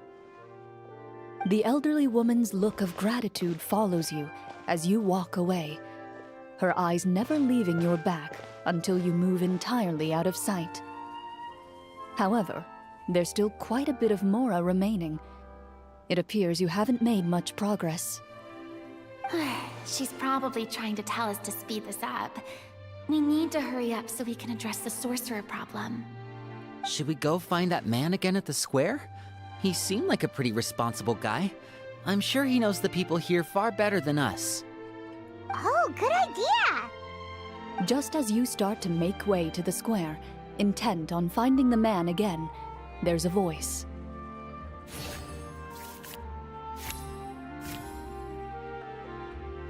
Okay.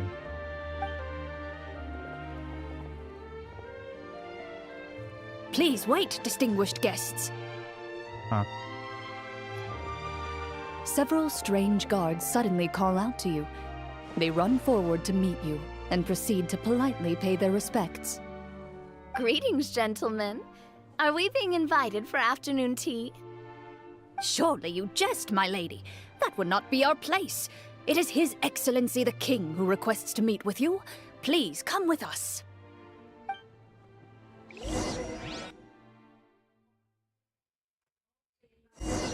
Where's the palace? Do you think this could be a trap? Okay. Shinchan Gamer. Whoever you are.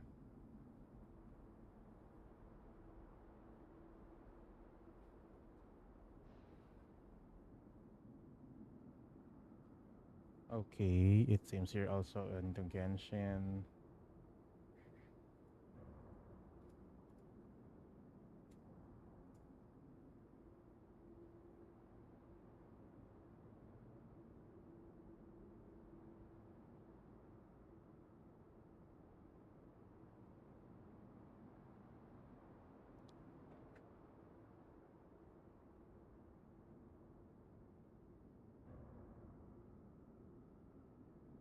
Well, we have to investigate the court at some point, right?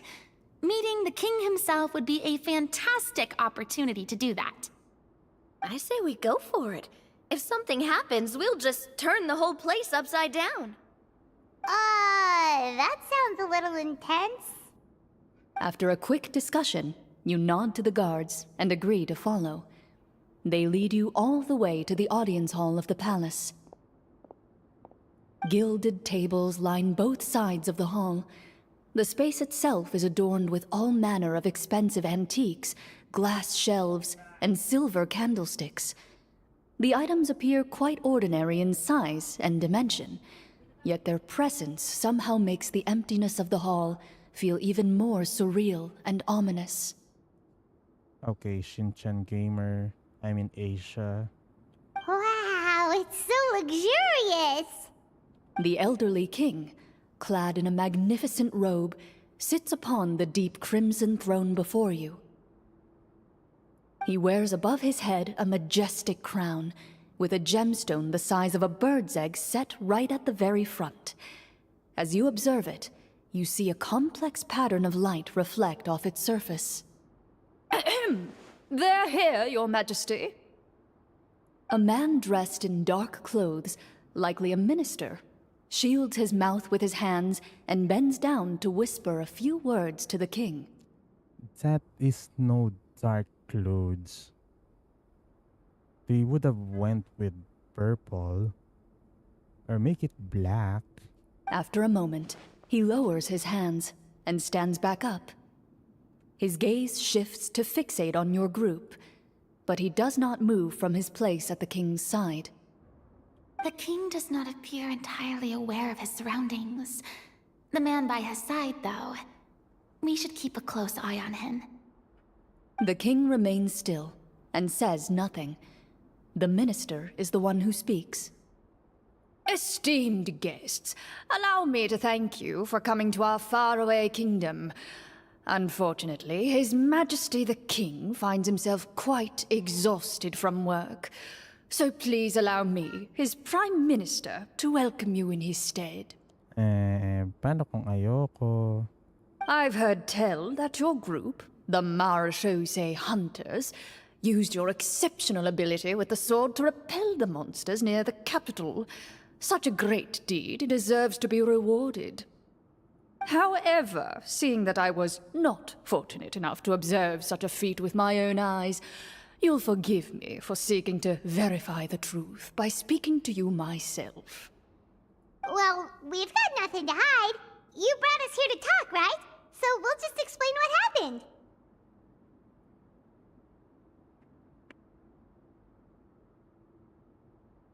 golem's blades were so powerful, they could cut down trees in a single swipe! It took a lot of effort to defeat them, even for trained swordsmen like us.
Well, that was enough details, right? Believe us now? Your account does indeed match those of the survivors. Since you were the ones who defeated the monsters, that must mean you are also in possession of the treasure they stole? And this is what happens. The decisions you make earlier will affect the future. Well, we did take the treasure, but...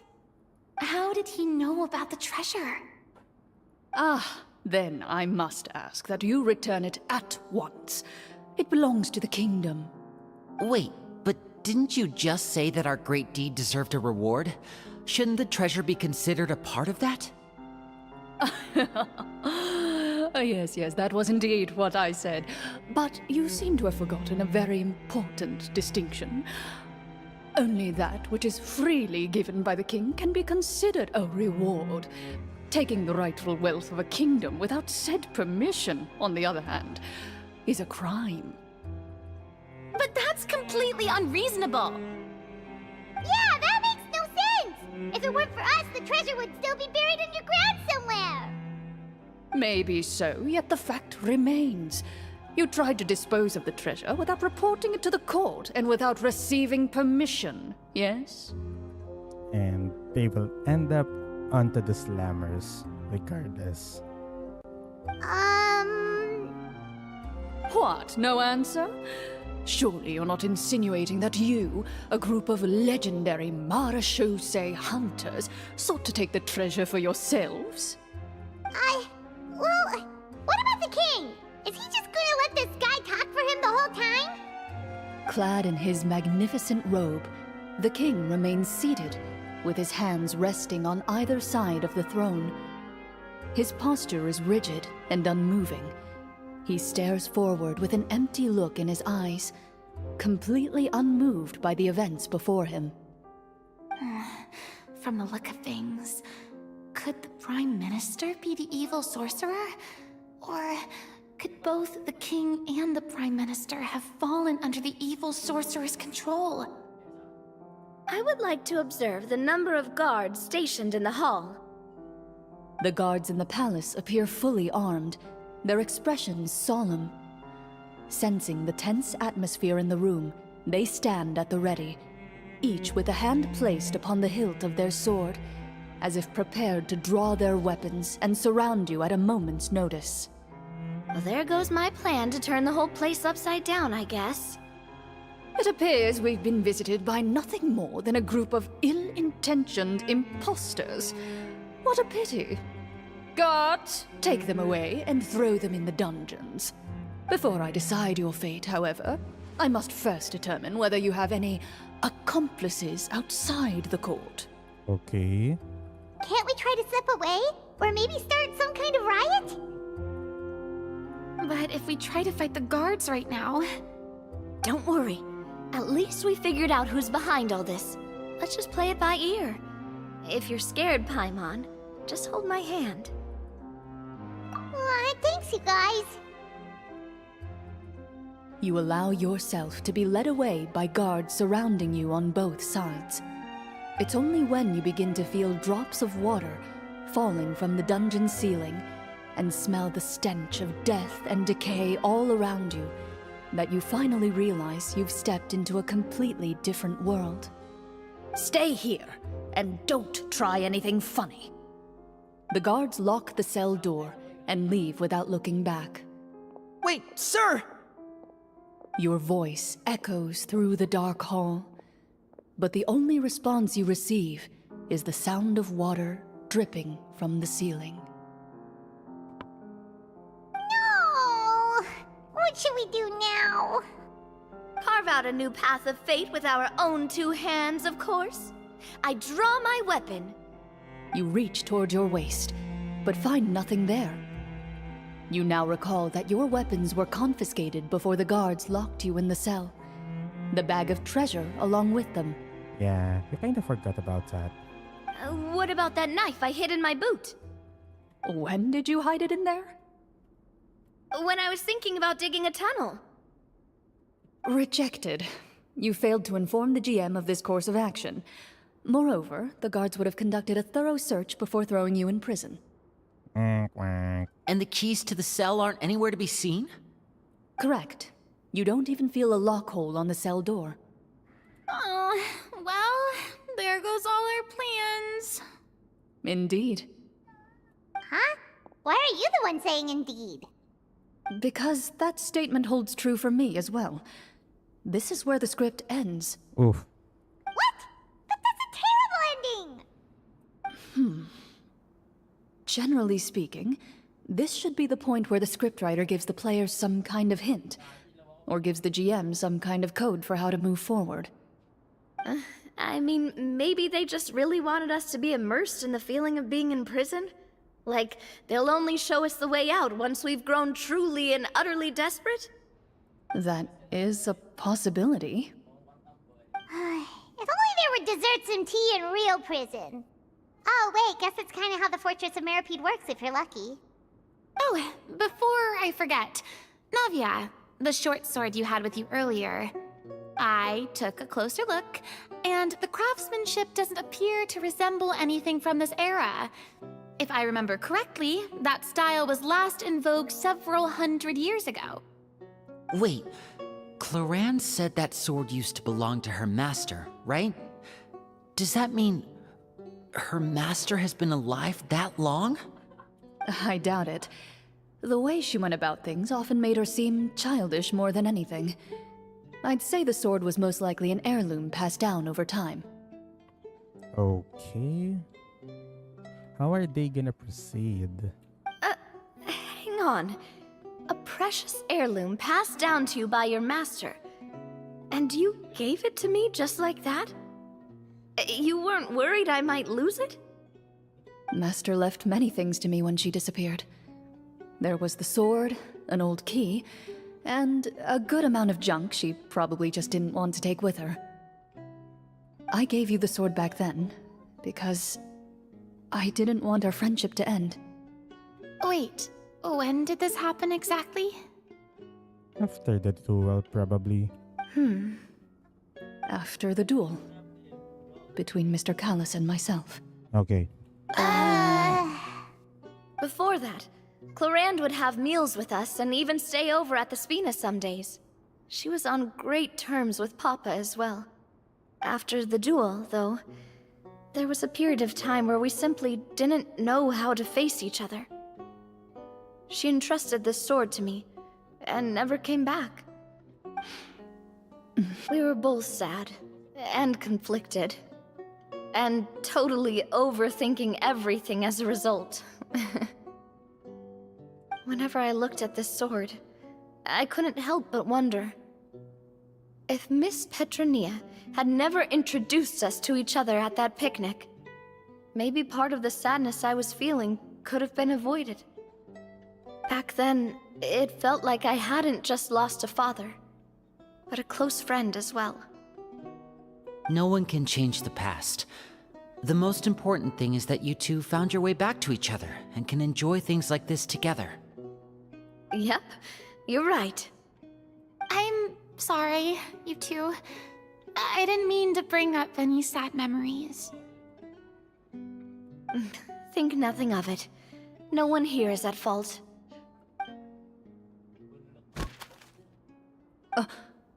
Huh?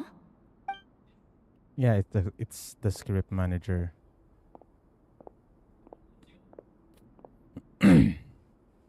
Yeah.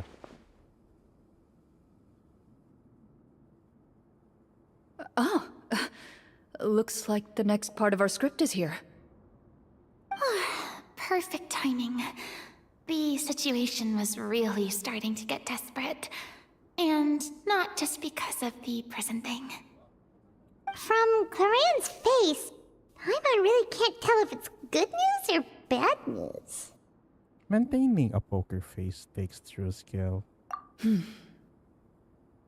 Water continues to drip from the ceiling. In this lightless dungeon, you lack a reliable way to tell how much time has passed.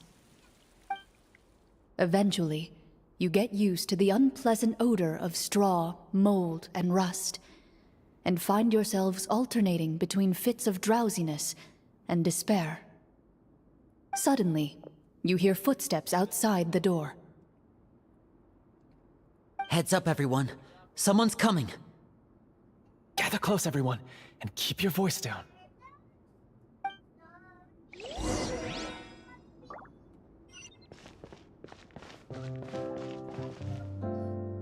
Who are you? I work as a guard in these dungeons, but my true identity is the same as your own. I'm also a marechaussee hunter. Huh? Shh! I've already sent away the other guards, but if we make too much noise... I understand, but how can we be sure we can trust you? The king has issued a formal decree. In light of the irrefutable proof of your crime, you're to be executed before tomorrow's sunrise. If you want to escape, it has to be now. Executed? We barely did anything! Monsters appearing at the same location as the treasure. Could this entire thing have been a trap? There will be time for speculation once we're out of here. As for my identity, I have no way to prove that to you just yet. Infiltrating the capital was difficult, and finding a chance to speak with you has taken a lot out of me. I could go on, but I think we can all agree that now is not the time for details. Well, it doesn't look like we have any other choice. Have you seen our weapons anywhere, sir?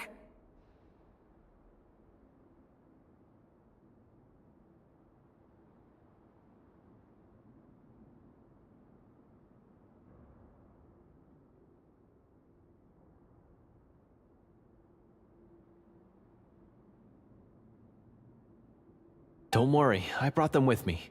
They're just behind the door.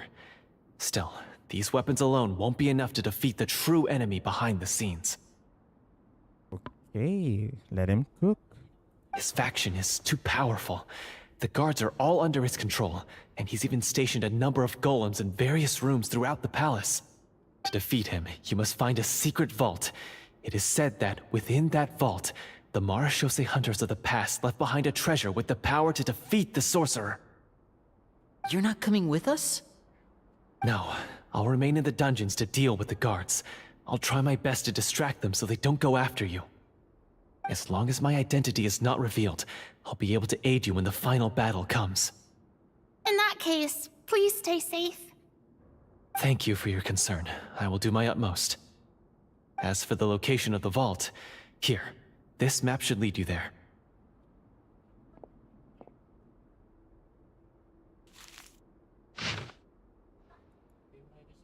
Okay. Got it. All right, once I open the door, remember to stick close and refrain from making any noise. I'll lead you out of here as quickly as possible. You now have the chance to restore the honor and legacy of the marechaussee hunters. So please, get out there and reclaim what's ours. And be sure to exercise caution. With the help of the guard, you successfully escape the dungeons.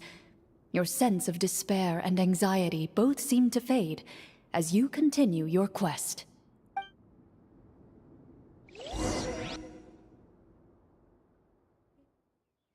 Wait, we didn't get to use our skills at all while we were in prison. Who knows when we're gonna get the chance to use that cool summon spell? That is a pity, but we can only continue to move forward.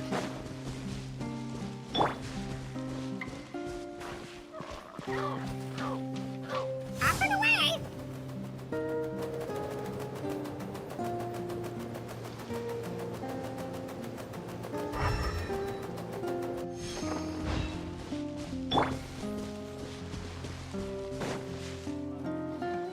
This should be the place marked on the map. This bit of rock certainly looks suspicious. Well, I'd say an investigation's in order then. Plus, if all else fails, we can just blow it up. Kaboom. Wow, you really meant that!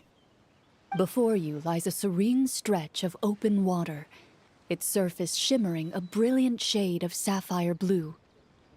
Well, guess this means it's time for a swim!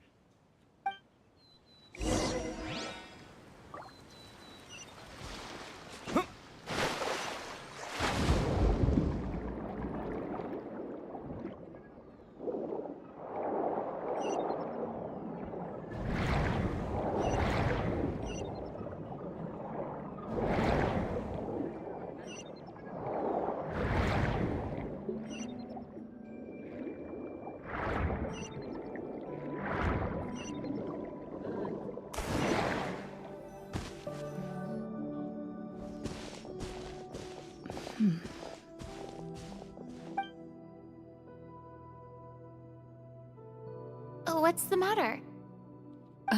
It's nothing. As you step into the cave, you find yourself in an eerily quiet space. Before you lies a narrow passageway that appears to trail off endlessly into the distance.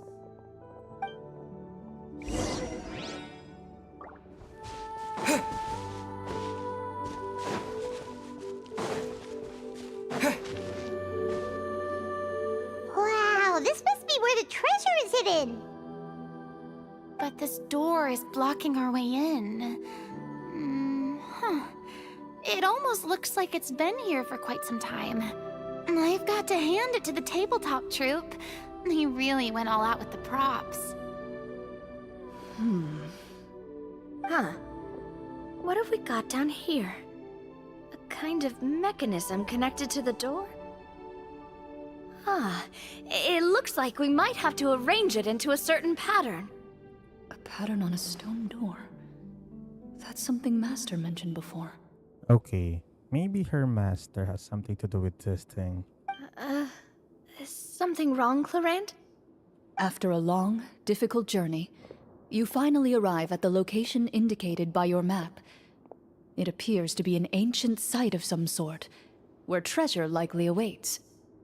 Your surroundings are exceedingly quiet and serene, as if the secret that slumbers here has never once been disturbed.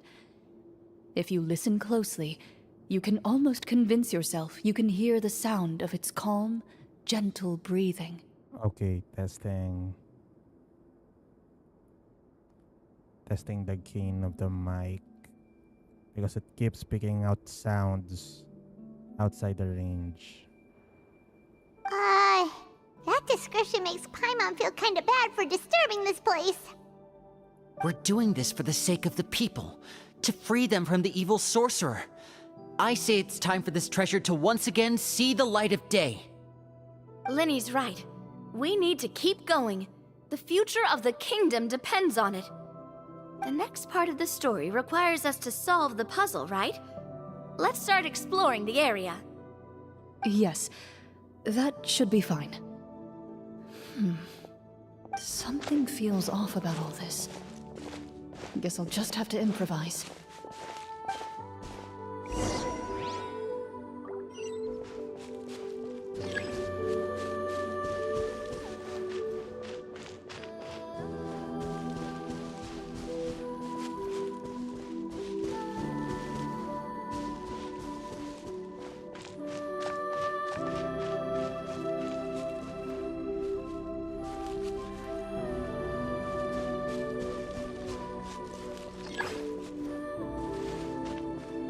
for the I companions. found something!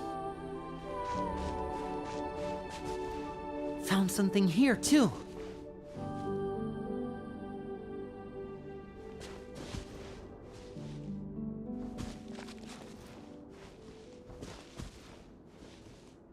Same here. Okay. So it needs 6.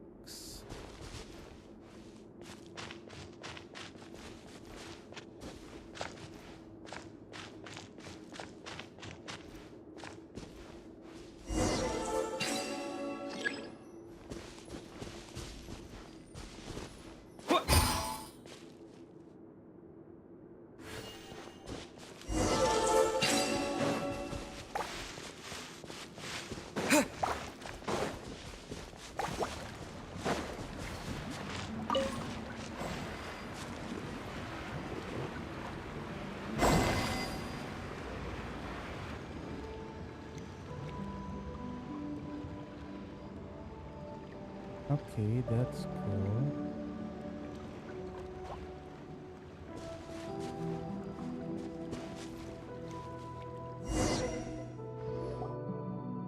It worked. Something just appeared. Some kind of new mechanism, maybe? By solving the puzzles, you prove yourselves worthy of inheriting the secrets of the past. At the end of each puzzle, you're rewarded with With? a key.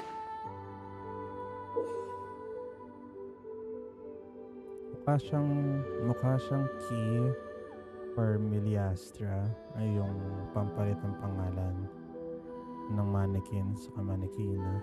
Oh, it must be the key to the big door. This is one of the Marechaussee Hunter keys that are passed down from generation to generation. It looks just like the one Master passed down to me. It is said that 4 keys in total are required to form the final, complete key. And it seems like we just collected 3 of them. That must mean...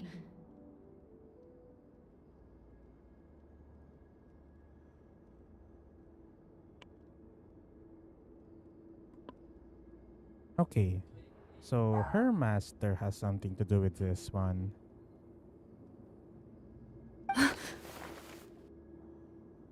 Huh? What's wrong? You hear a few strange noises. Suddenly, all the torches in the ruin go out at once. Huh? What's going on? Did we fall into another trap? For the sake of immersion, please close your eyes, everyone. Without the torches, the space is now completely dark, and you cannot see anything.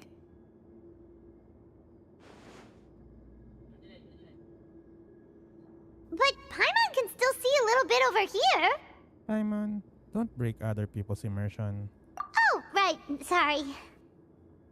Suddenly, you hear the sound of footsteps pierce through the darkness. There's someone else here. Oh, this is so unsettling. I can't see anything. I've been discovered then. Wait, that voice, it's... You recognize the voice as belonging to the guard who led you to this place. It appears he now covets the treasure for himself and has come to stake his claim. Oh, so this is just part of the script. Then I can probably relax. Well, if we can't see anything, that means we can't fight to the fullest of our abilities. Should we retreat for now? Judging by the way he's holding his sword, he must be a real Marechaussee hunter. But this isn't part of the script. Okay, Retreat? That's not the hunter way. If it's dark for us, then it's dark for him. We choose to fight. nope. Your choice is noted. Please keep your eyes closed until I tell you the torches have been relit. This battle will be in the dark.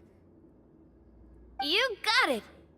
Well then, let us begin.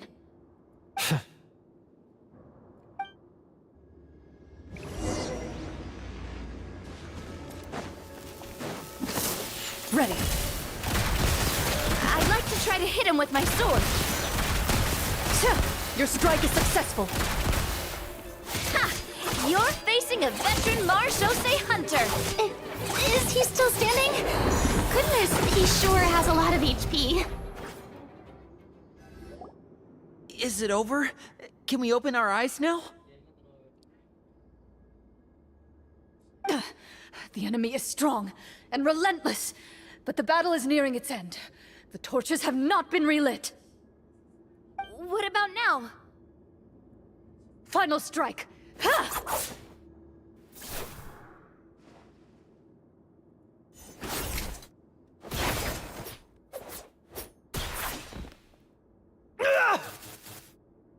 Oh, well, did we get him? Well, I did. Clorinde? Warm fire flickers across the walls once more. Your vision is now clear. In an impressive display of courage, the four of you successfully defeat the uninvited guest. That look in his eyes.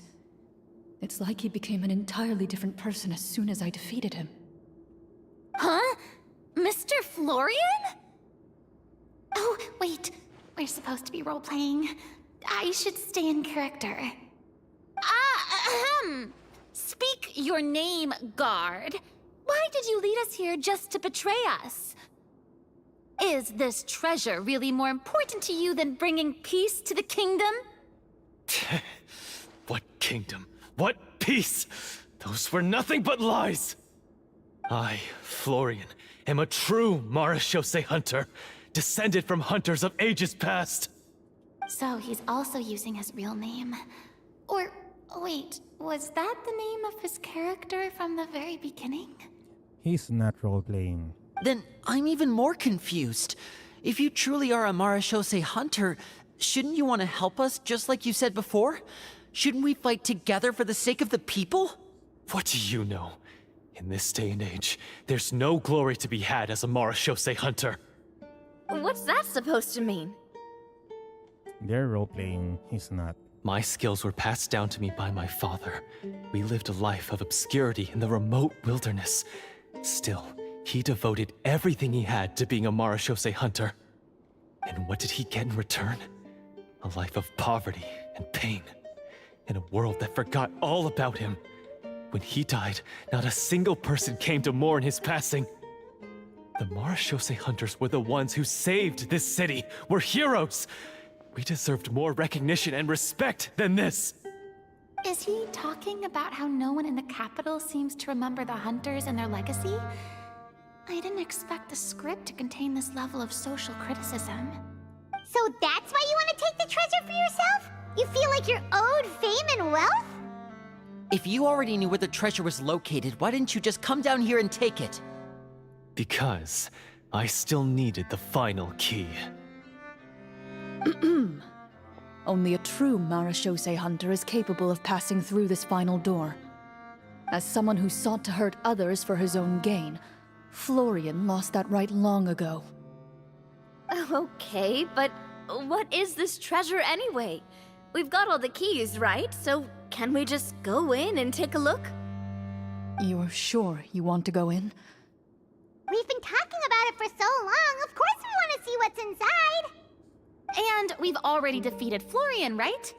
So he won't try to take it from us anymore. Pesky brats. Okay, we're gonna fight him for real. Watch yourself. Then let's open the door together. All right. Your choice of action is confirmed.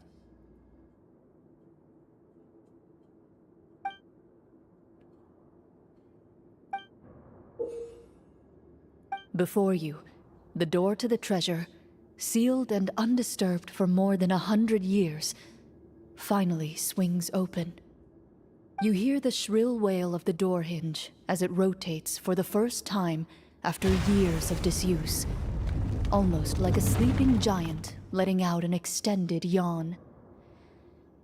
You get the impression that the secrets buried behind this door might be just as heavy as the sound you just heard. It's open! Come on, let's go in! Paimon wants to see what's inside! Ooh, me too! 3 idiots. Ugh, uncovering hidden treasure is the most exciting part of adventuring. What do we have here? Uh-huh. A stone tablet? And some shabby weapons? You call this a treasure vault? Looks more like an abandoned warehouse! Maybe the troop ran out of budget at the end? They provided a super immersive experience at the beginning only to drop the ball at the most important part? They could have at least filled this place with cardboard Mora or something! Wait, I get it now. Paimon, this is the real Marachose Hunter treasure. Huh? This is it? The Marachose Hunter treasure is just a stone slab and some broken swords? I can't believe it. I refuse to believe it!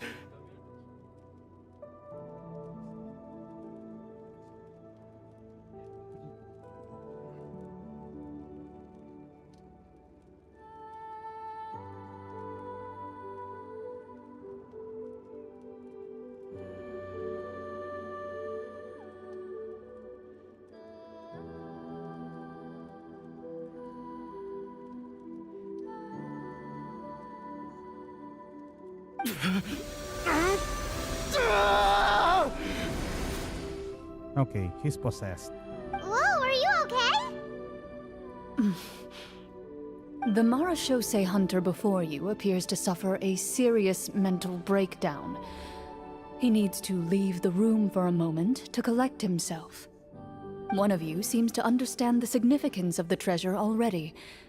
If the rest of you wish to follow suit, you may remain here in the meantime and explore your surroundings. Okay, I get to walk the dog again.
Okay, I'm back.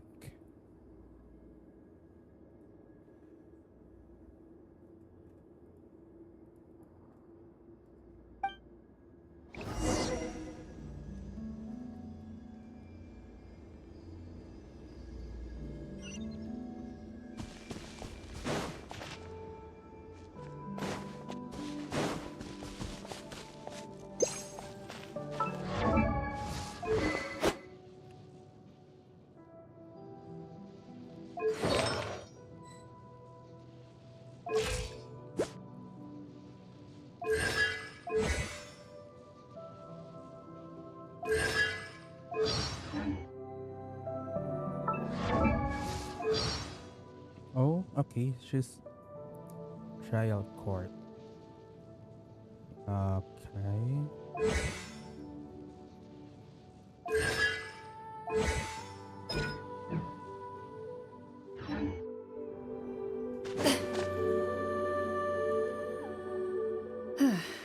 So, how are you doing? Feeling any better? What just happened? Do you remember how you got here? Or what happened to your body just now? I remember now. I brought you here because I wanted to... The explosives in the cave! Okay, dumbass. You mean these? Huh? How did you... I could tell something was off the moment I stepped into this cave, so I kept an eye out. I've already dismantled the whole thing. So the strongest champion duelist in all of Fontaine saved the day once again. Guess I shouldn't be surprised.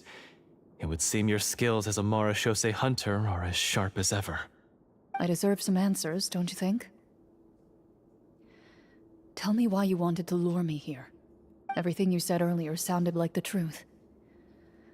Luckily, your monologue was dramatic enough to convince my friends you were just role-playing. I don't know.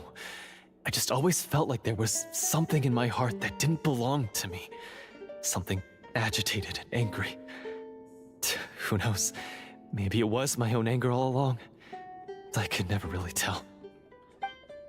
The feelings about my father and the other Marechaussee hunters are real.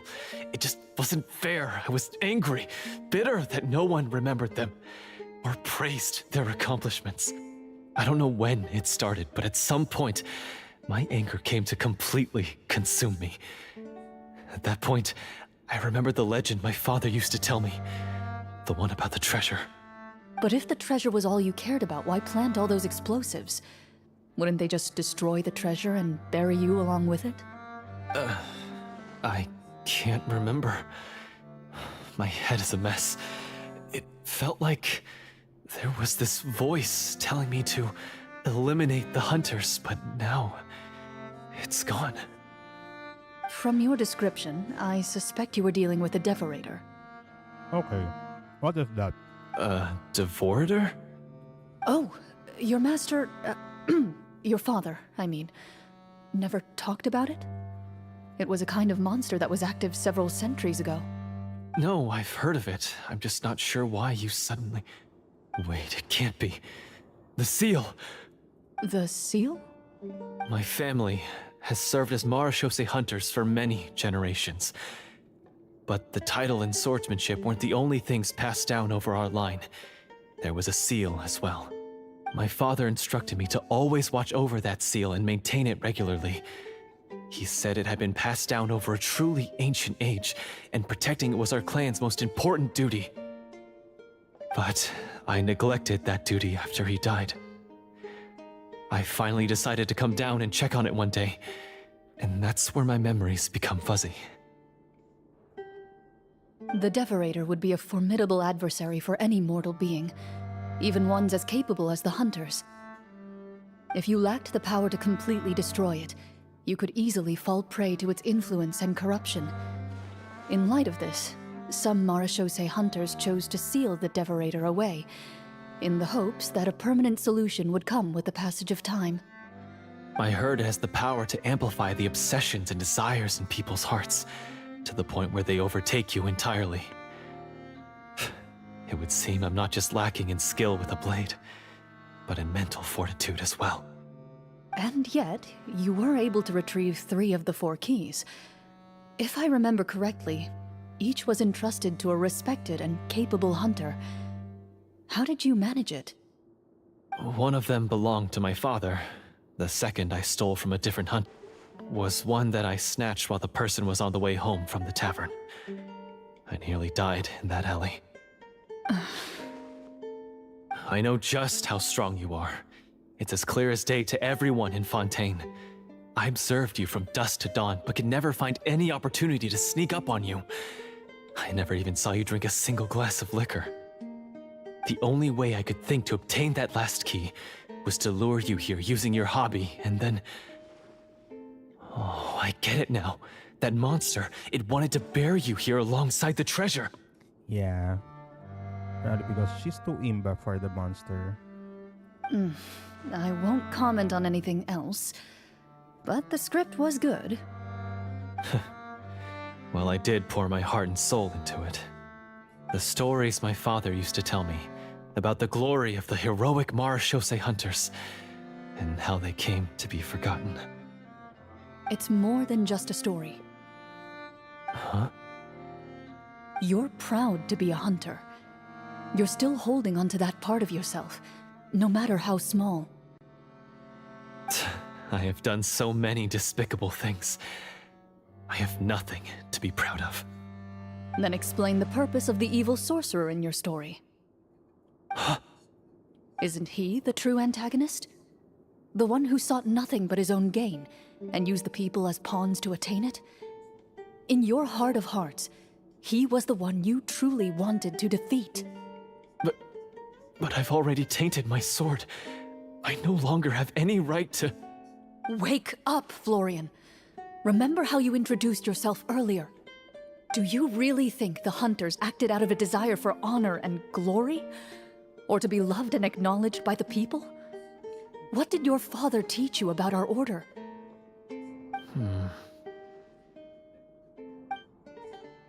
You do not wield your sword for yourself, but to protect those you serve. There's nothing special about a blade. It's the intentions of the wielder that matter above all else. Do you still not understand? Even after seeing the treasure for yourself? The contents of that room, they represent the true legacy the hunters left behind.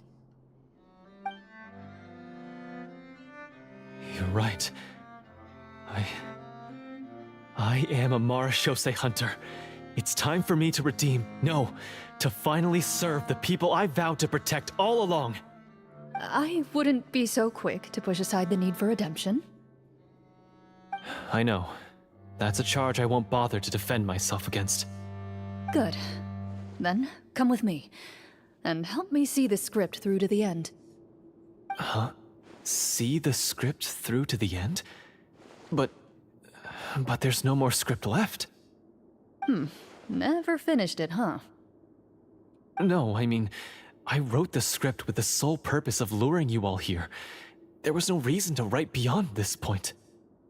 Then we'll just have to keep writing it. The evil sorcerer still needs to be defeated.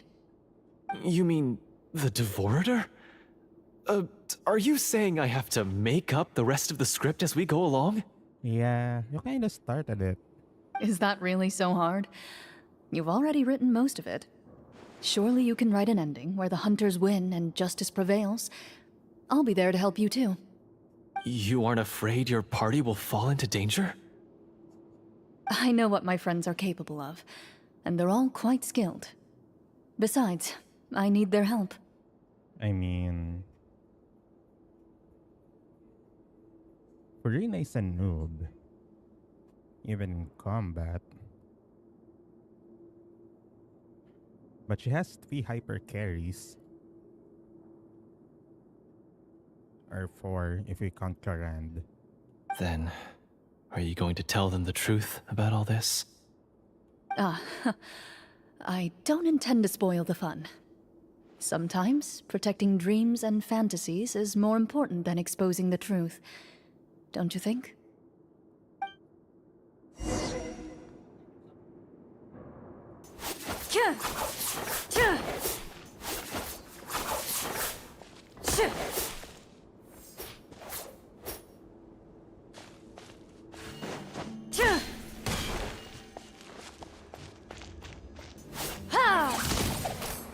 included.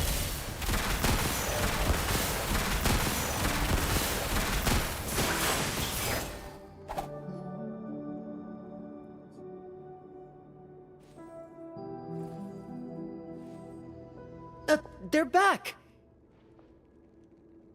That took a while. Ahem!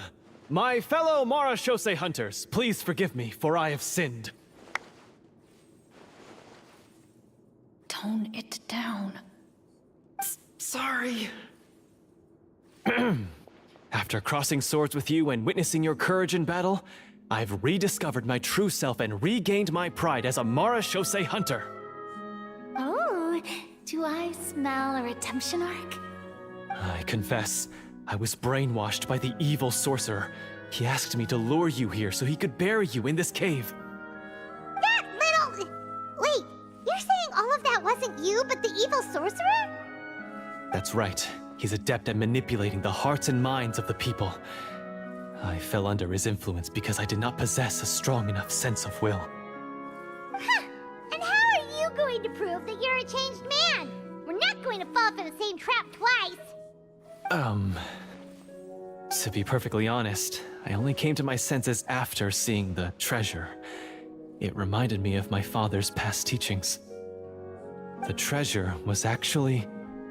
The names of all the Marashose hunters from ages past and their weapons? Wait, you already know? Of course. Don't underestimate a veteran role player's exploration skills. Oh, wait, I mean Marashose hunter Navia's exploration skills. We just finished reading through the content of the stone tablet. That tablet recorded the lives of some fascinating people. For example, this Marashose hunter called Est. She inherited the responsibilities of the Golden Hunter and passed judgment on many people. But in private, she had a very easygoing personality. Her favorite pastime was singing and dancing with her friends, and she was said to have a beautiful voice. So, she was just like you. Oh, you really think so? Well, when you put it that way, I suppose I also have a few things in common with this Walter. Working as an executioner, he supposedly used a countless number of tricks to confound his enemies in battle. Oh, if only I could have seen the feats of magic he pulled off back then. Their lives were all so exciting. You could write so many cool books about their accomplishments.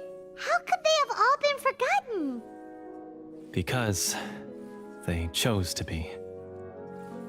To hunt monsters that only appear in the shadows, you must also operate in the dark. To be a Marashose hunter is to willingly give up on wealth and fame. Okay. Then this stone tablet must have been left behind by their companions. That's right. Few Marashose hunters ever revealed their identity to the public. They always protected the city from the shadows. The only time they spoke of their accomplishments would be at night, when they gathered with their fellow hunters in front of the bonfire to share stories of the monsters slain by their hand. So, this tablet was created not so that the hunters would be remembered by the people, but so that they would be remembered by each other. No wonder this place was so well hidden. You regard the stone tablet in solemn silence. The names of your comrades etched onto its surface serve as a reminder that you are never truly alone. The tablet proves that, although a hunter walks a shrouded path, it is not a solitary one. There will always be those who walk beside you, a fact that remains as true today as in ages long past. Their legacies shall continue to be passed down from generation to generation, as everlasting as the stone onto which their names are carved. Father, you once told me that I should seek out the treasure if I ever became lost. So this is what you wanted me to find. I'd like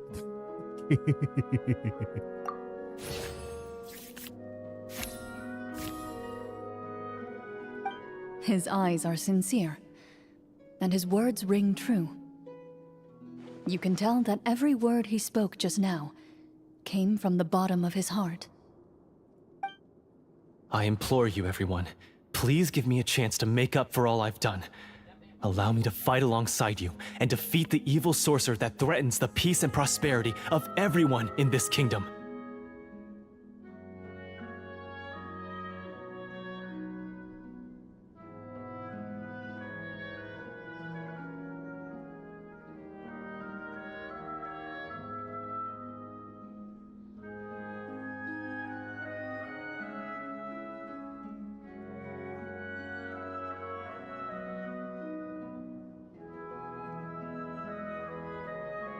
Well, I say we let you join. Sounds good to me too. Everyone makes mistakes. What matters is what you do to make up for them. I have no objections, but Mr. Florian, do you even know how to defeat the evil sorcerer? When he took over my mind, I gained some insight into his thoughts. Every time I thought of the treasure, he reacted with a strong sense of fear. Huh? He's afraid of the treasure? But there's nothing here except some broken weapons and the stone tablet. What if the secret's hidden inside these weapons? GM, permission to investigate.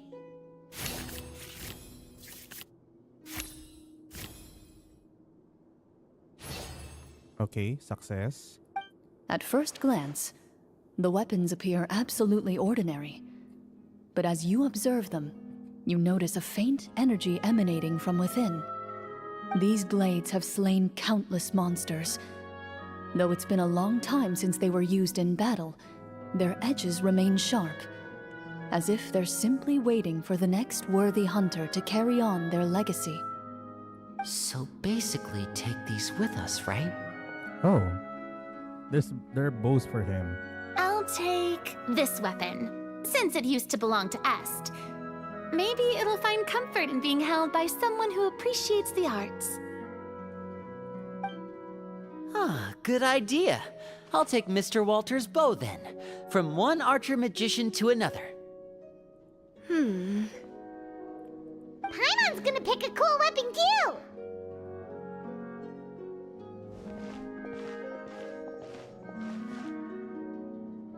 As you grip your weapons, you can almost feel the will of past hunters coursing through your being.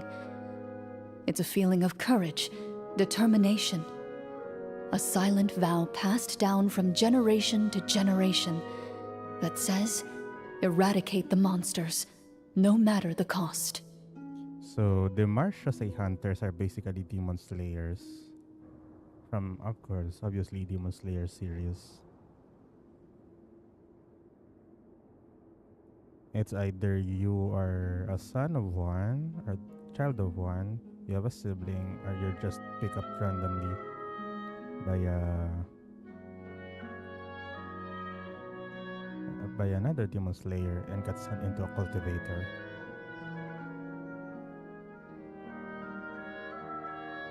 Mr. Florian, do you know where to find the evil sorcerer?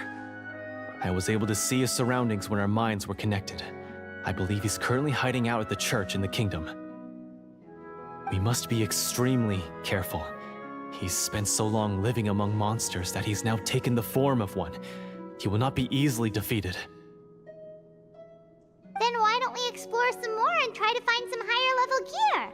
We don't want to just fight him and lose, right? No, we have to strike now. He was greatly weakened when I managed to break out of his control. If we let him rest, he might have time to escape. I agree with Mr. Florian. We've got to act while we have the advantage. Don't forget, the people of the capital are counting on us. Yeah, now that we've got a plan, there's no point in waiting. The longer this drags on, the worse it will be for everybody. Yes, that's what's called... Yes, that's exactly right. Alright, you've persuaded Paimon. Mr. Florian, please, lead the way. Of course. Follow me. to set up so many scenes today, and now he has to join in for this last part. I really don't envy his job. Finally, you decide to slay the evil sorcerer and bring peace back to the kingdom once and for all. As you walk away, you feel the gaze of the stone tablet at your back, as if all the hunters of the past are wishing you success in the battle ahead and awaiting your triumphant return.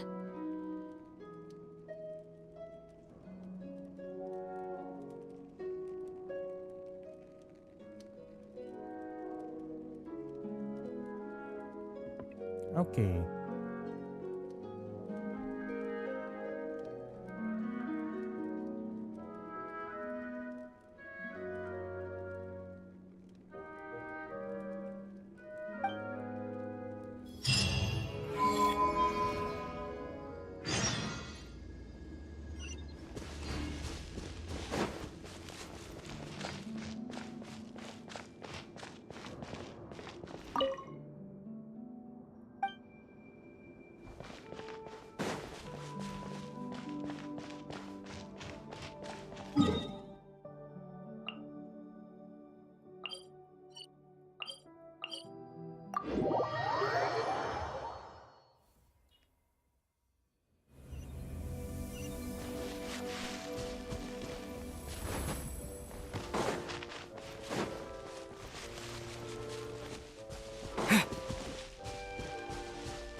Finally, you arrive at the church Florian described.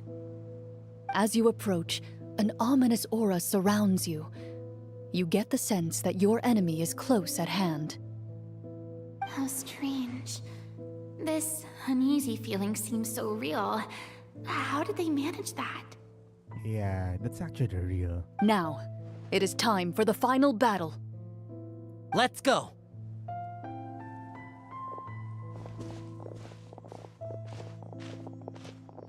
Florian, wait. What's wrong? I think you should wait outside. You've already been corrupted by the Devorator once. It could easily re-enter your mind and take control of your body. I don't think it's a good idea for you to be this close. If it corrupts you again, it's possible you might take on a new form entirely. That's exactly why I have to go. Why I should be at the very front. You mean... Yes. I intend to lure it into my body. That's too risky. If things get out of hand, I might have to kill you. Do you understand how dangerous this is? I understand, but if I do this, you'll have a clear and visible target. The Devorator will have a hard time passing up a chance to enter a body it knows how to control. You won't have to worry about any of your friends being taken over. You're not like me, Miss Clorinde. You're a just and powerful Marechaussee hunter. The monster broke free due to my error. It's only right that I shoulder the responsibility for its destruction. This is... something that I have to do. Consider it a duel to restore my honor. My only request is that you give it your all. I understand. Then, as a champion duelist, I hereby accept your request for a duel, and extend to you my most sincere regards. Thank you. The battle is now upon us. Let the Devorator once again tremble under the blade of the Marechaussee hunters. Okay.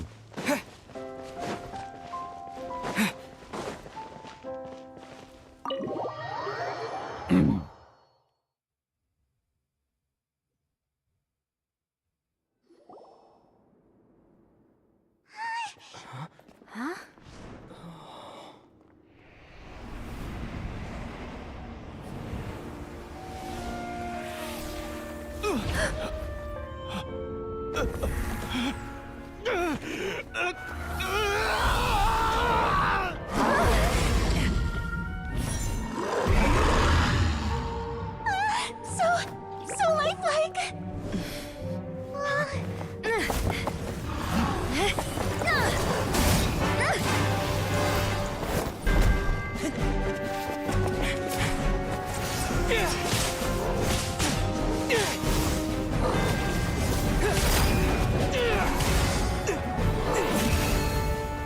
Why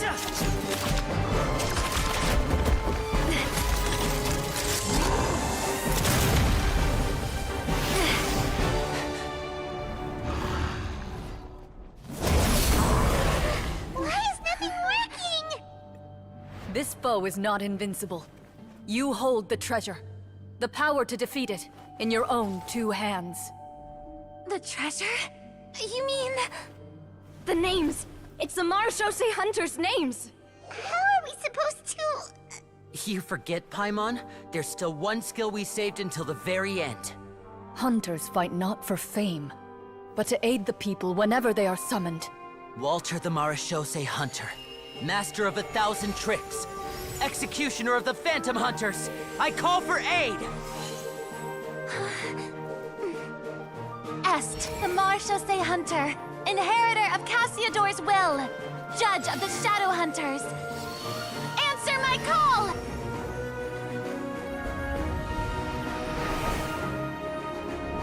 Petronia, protector of justice and order. The hunter I respect the most. Thank you for saving my friend, the best one I'll ever know. Please, lend us your strength!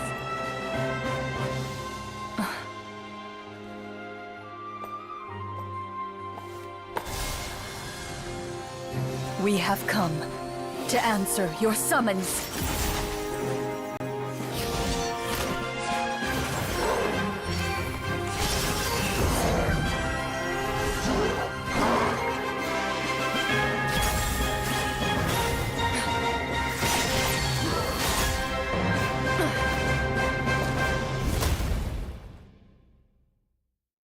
And so, the monsters were eradicated, and the sorcerer was defeated.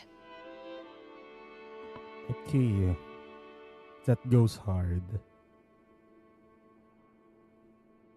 Peace soon returned to the capital. Those in the court, manipulated by the sorcerer, also recognized the errors of their ways. Some remembered the names of the heroes who saved their kingdom, but others simply continued their lives none the wiser. Such is the story of the Marechaussee Hunters. They pursue the phantoms in the darkness and exterminate all who pose a threat. I was expecting a battle. Well, a controlled battle anyway. They will always protect the city and those within it, even should all memory of their accomplishments be forgotten by the very people they serve. I am assuming we've finally reached the end of the script. Yes, you've reached one of the better endings. It's a pretty solid story overall. I thought it was just an ordinary adventure at first, but the further we got into it, the more impressed I became with the production and the plot. That final battle especially! All the effects were super realistic. They're not CGI. Oh, right. Yeah, totally. She knows something's up. Ah, that's a really good point. I never expected the weapons we picked up from that vault would have that kind of effect. Yeah, mine nearly scared the daylights out of me when it started glowing. I took a good look at it after we got out, but I don't think it ever lit up again.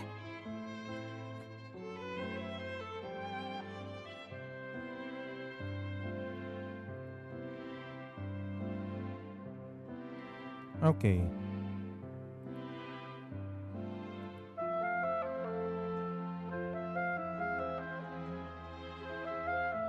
So, who did Traveler summon anyway? Oh, we should probably give these props back, right? I'll just leave mine here. Did you have a good time? Of course! Let me know if another script like this comes around.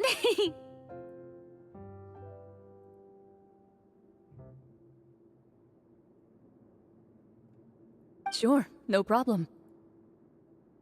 Then I'll head back for now.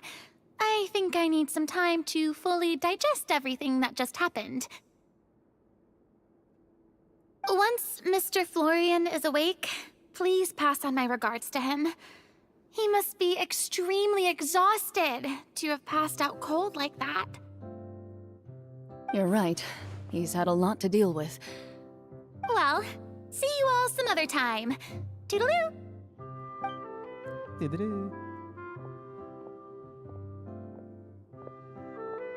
Okay, so, can I ask now? I think it should be fine, yeah. What in the world was going on back there? So you saw through all of that? That time in the cave when you told us to close our eyes, it'd be weirder if we didn't notice anything. I was dying of curiosity the entire time. I mean, you did a pretty bang-up job of pretending nothing had gone wrong. Farina actually looked like she thought all of it was planned. Guess none of us wanted to be the one to break the illusion.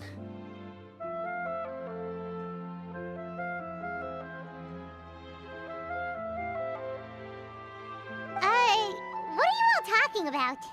Paimon. Oh, wait. Don't tell me Paimon never... Oh, this is all my fault. It's not too late to cover your ears. Here, Paimon, I'll do it for you.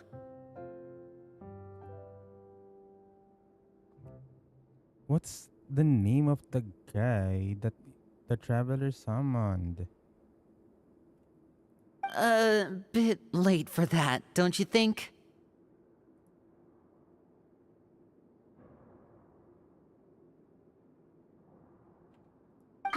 You're saying everything that happened back there wasn't actually part of the script?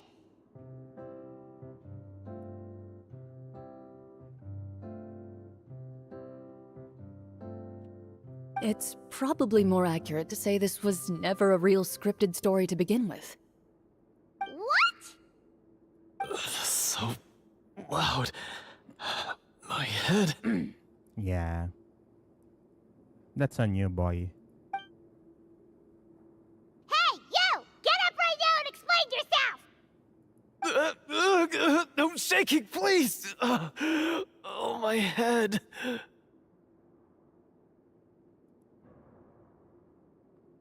She's just mentioned.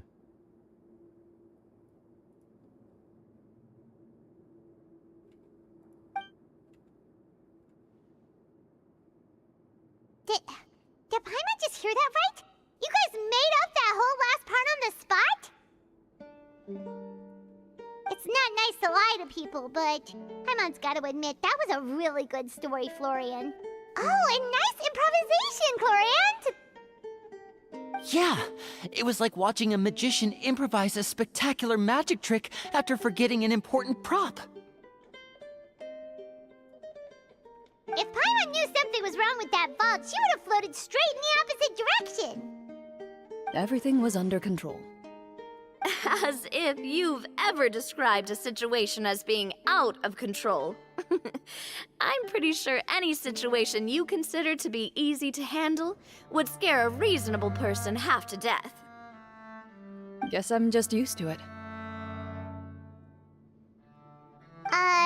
You must run into a lot of unexpected situations then. That explains why you're so good at coming up with things on the spot.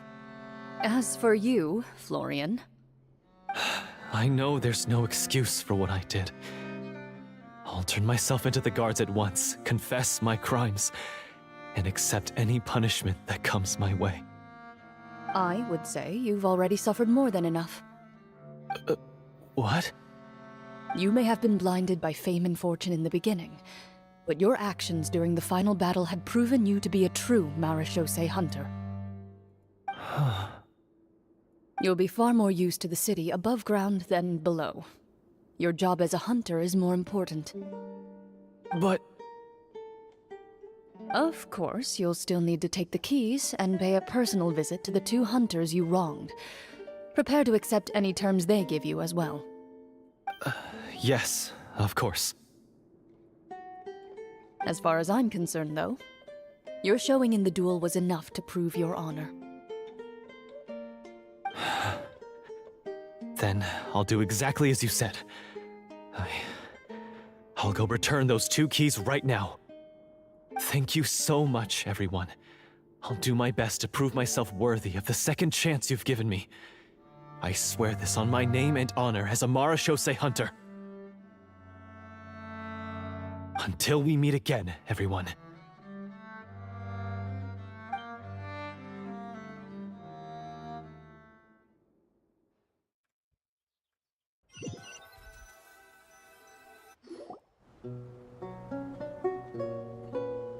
Speaking of Marashose hunters, what should we do about the treasure in that cave? Leave it be. Are you sure? We could show it to people, make it so that the hunters are remembered. Don't you want that? No. Every name on that tablet made the same choice. All hunters know what the path entails. I am no exception. My identity as a Marashose hunter is not something I need people to remember. I wish only to be recognized as a champion duelist. Nothing more. That's certainly very different from the path of a magician. Still, I admire your decision. Wait! Paimon just remembered something. If there were no special effects involved, why did our weapons begin to glow during the battle? That's because the Marashose hunters of ages past would often imbue their weapons with special enchantments to suppress the monsters. Whenever a monster was nearby, their weapons would start to glow. Oh, so that's why they had an effect on that guy near the end.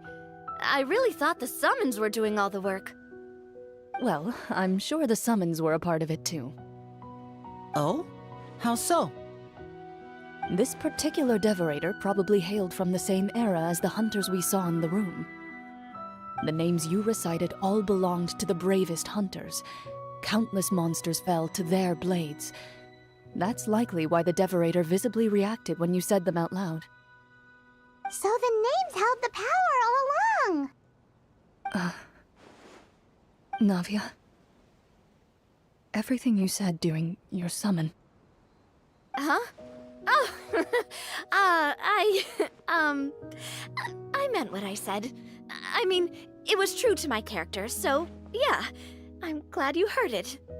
Just don't make me repeat myself. It's embarrassing. I really appreciated those words. All right. Don't get all sentimental on me. Anyway, let's not talk about that anymore. I'm going to go on ahead. Don't fall too far behind now. She ran off! I should probably head back as well. This story was truly incredible. I might have to spend the whole night telling my siblings all about it. Goodbye.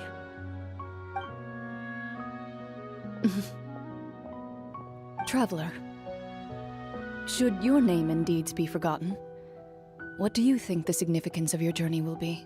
Okay, that's nuts. Playing this after Nodcry Archon Quest hits different than playing it on the intended timeline. I suppose the significance would be the journey itself and the world we helped create. There's still value in the time I shared with everyone here, in the things we were able to accomplish, even if no one remembers them. Okay, that's good. Traveler spoke here. A great answer. I'll remember it. What would your answer be, Clorinde? Me? The Marashose hunter says nothing in response to that question. Oh, is that similar to Kamusta boy pa? Or I mean, is this the standard question? Is this the standard answer to that question? Perhaps her answer lies in her silence. An unspoken vow left to echo through the night. The path she walks needs no explanation.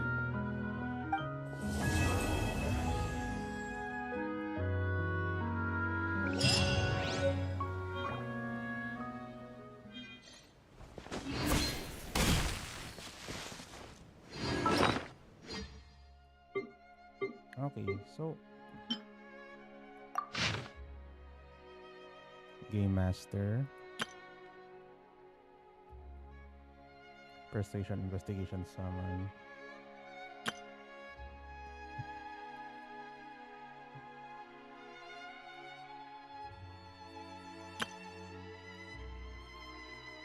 Adopted Son. Medicine, Insight, Summon.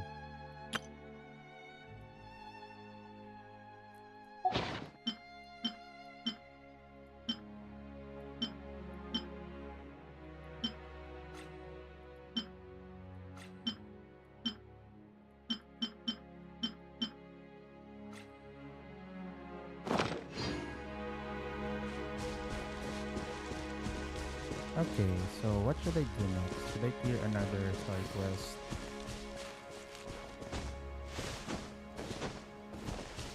I think I should.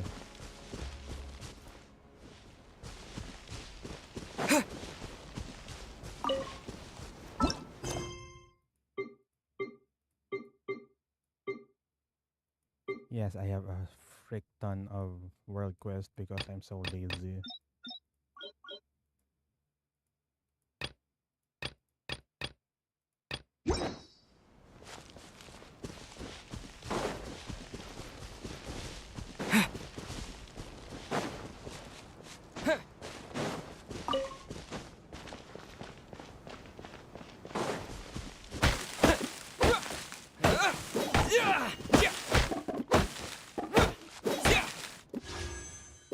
Okay.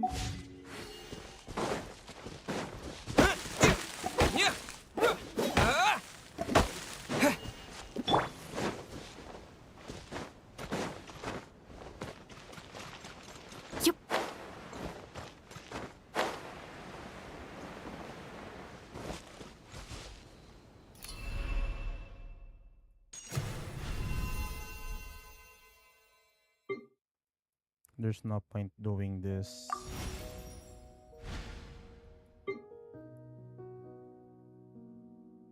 Since I already completed the battle pass anyway.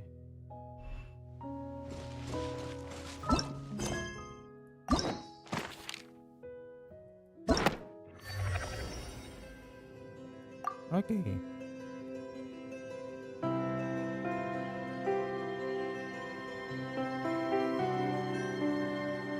So, True Moon, then Lantern Lit Ode.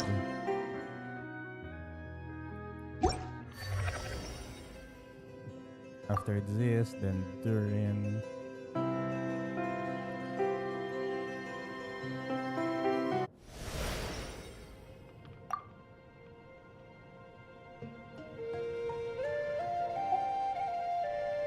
Story Quest Collection, yes, these three. And these three, and these two. Wala. Okay. Kasi si Kinich yung pinakauna yata. Okay, so...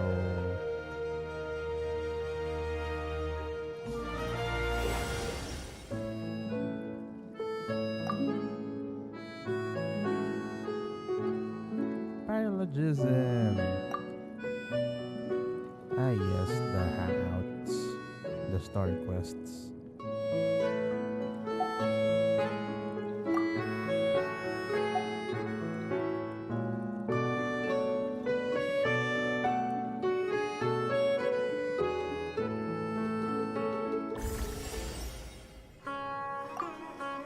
Yeah, may hangout quest pa pala. Right.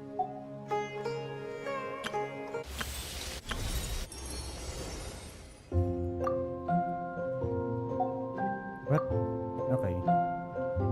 So after nung kay Lisa, meron siyang link dito kay ano, kay Shincho. Then after this, then this.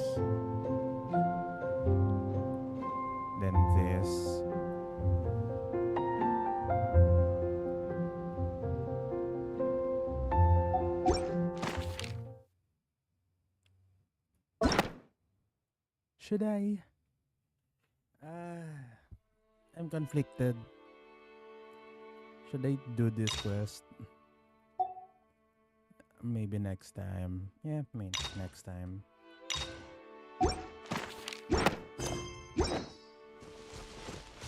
Oh well, it is what it is. We gotta return to our pyro alignment. Let's get our pyro.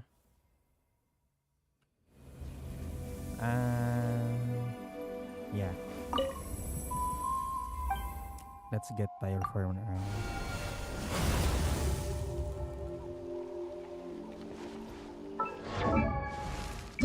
Let's revert to this. Lumine.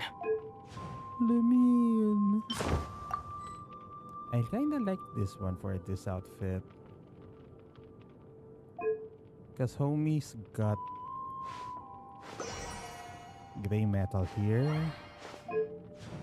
And the silver, the dragon spine wing is got silver as the metal. It has gray metal, so it should be fine.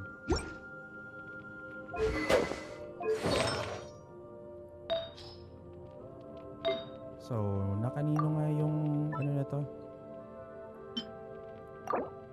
Naka-idea.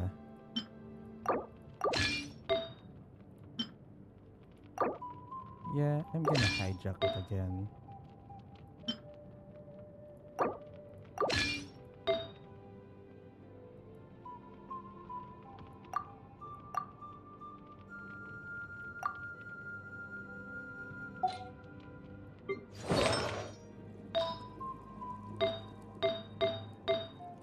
I badly need a new set for this one.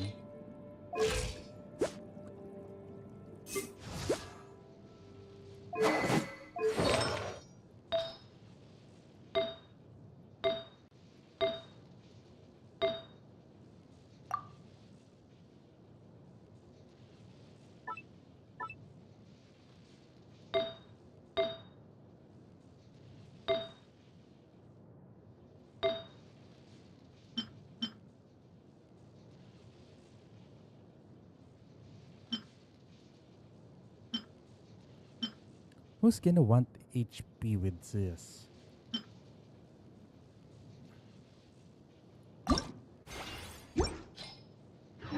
Oh well.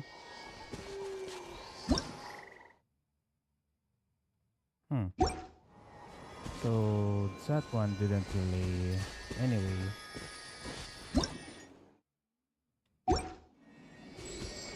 It is what it is. Gotta end the stream.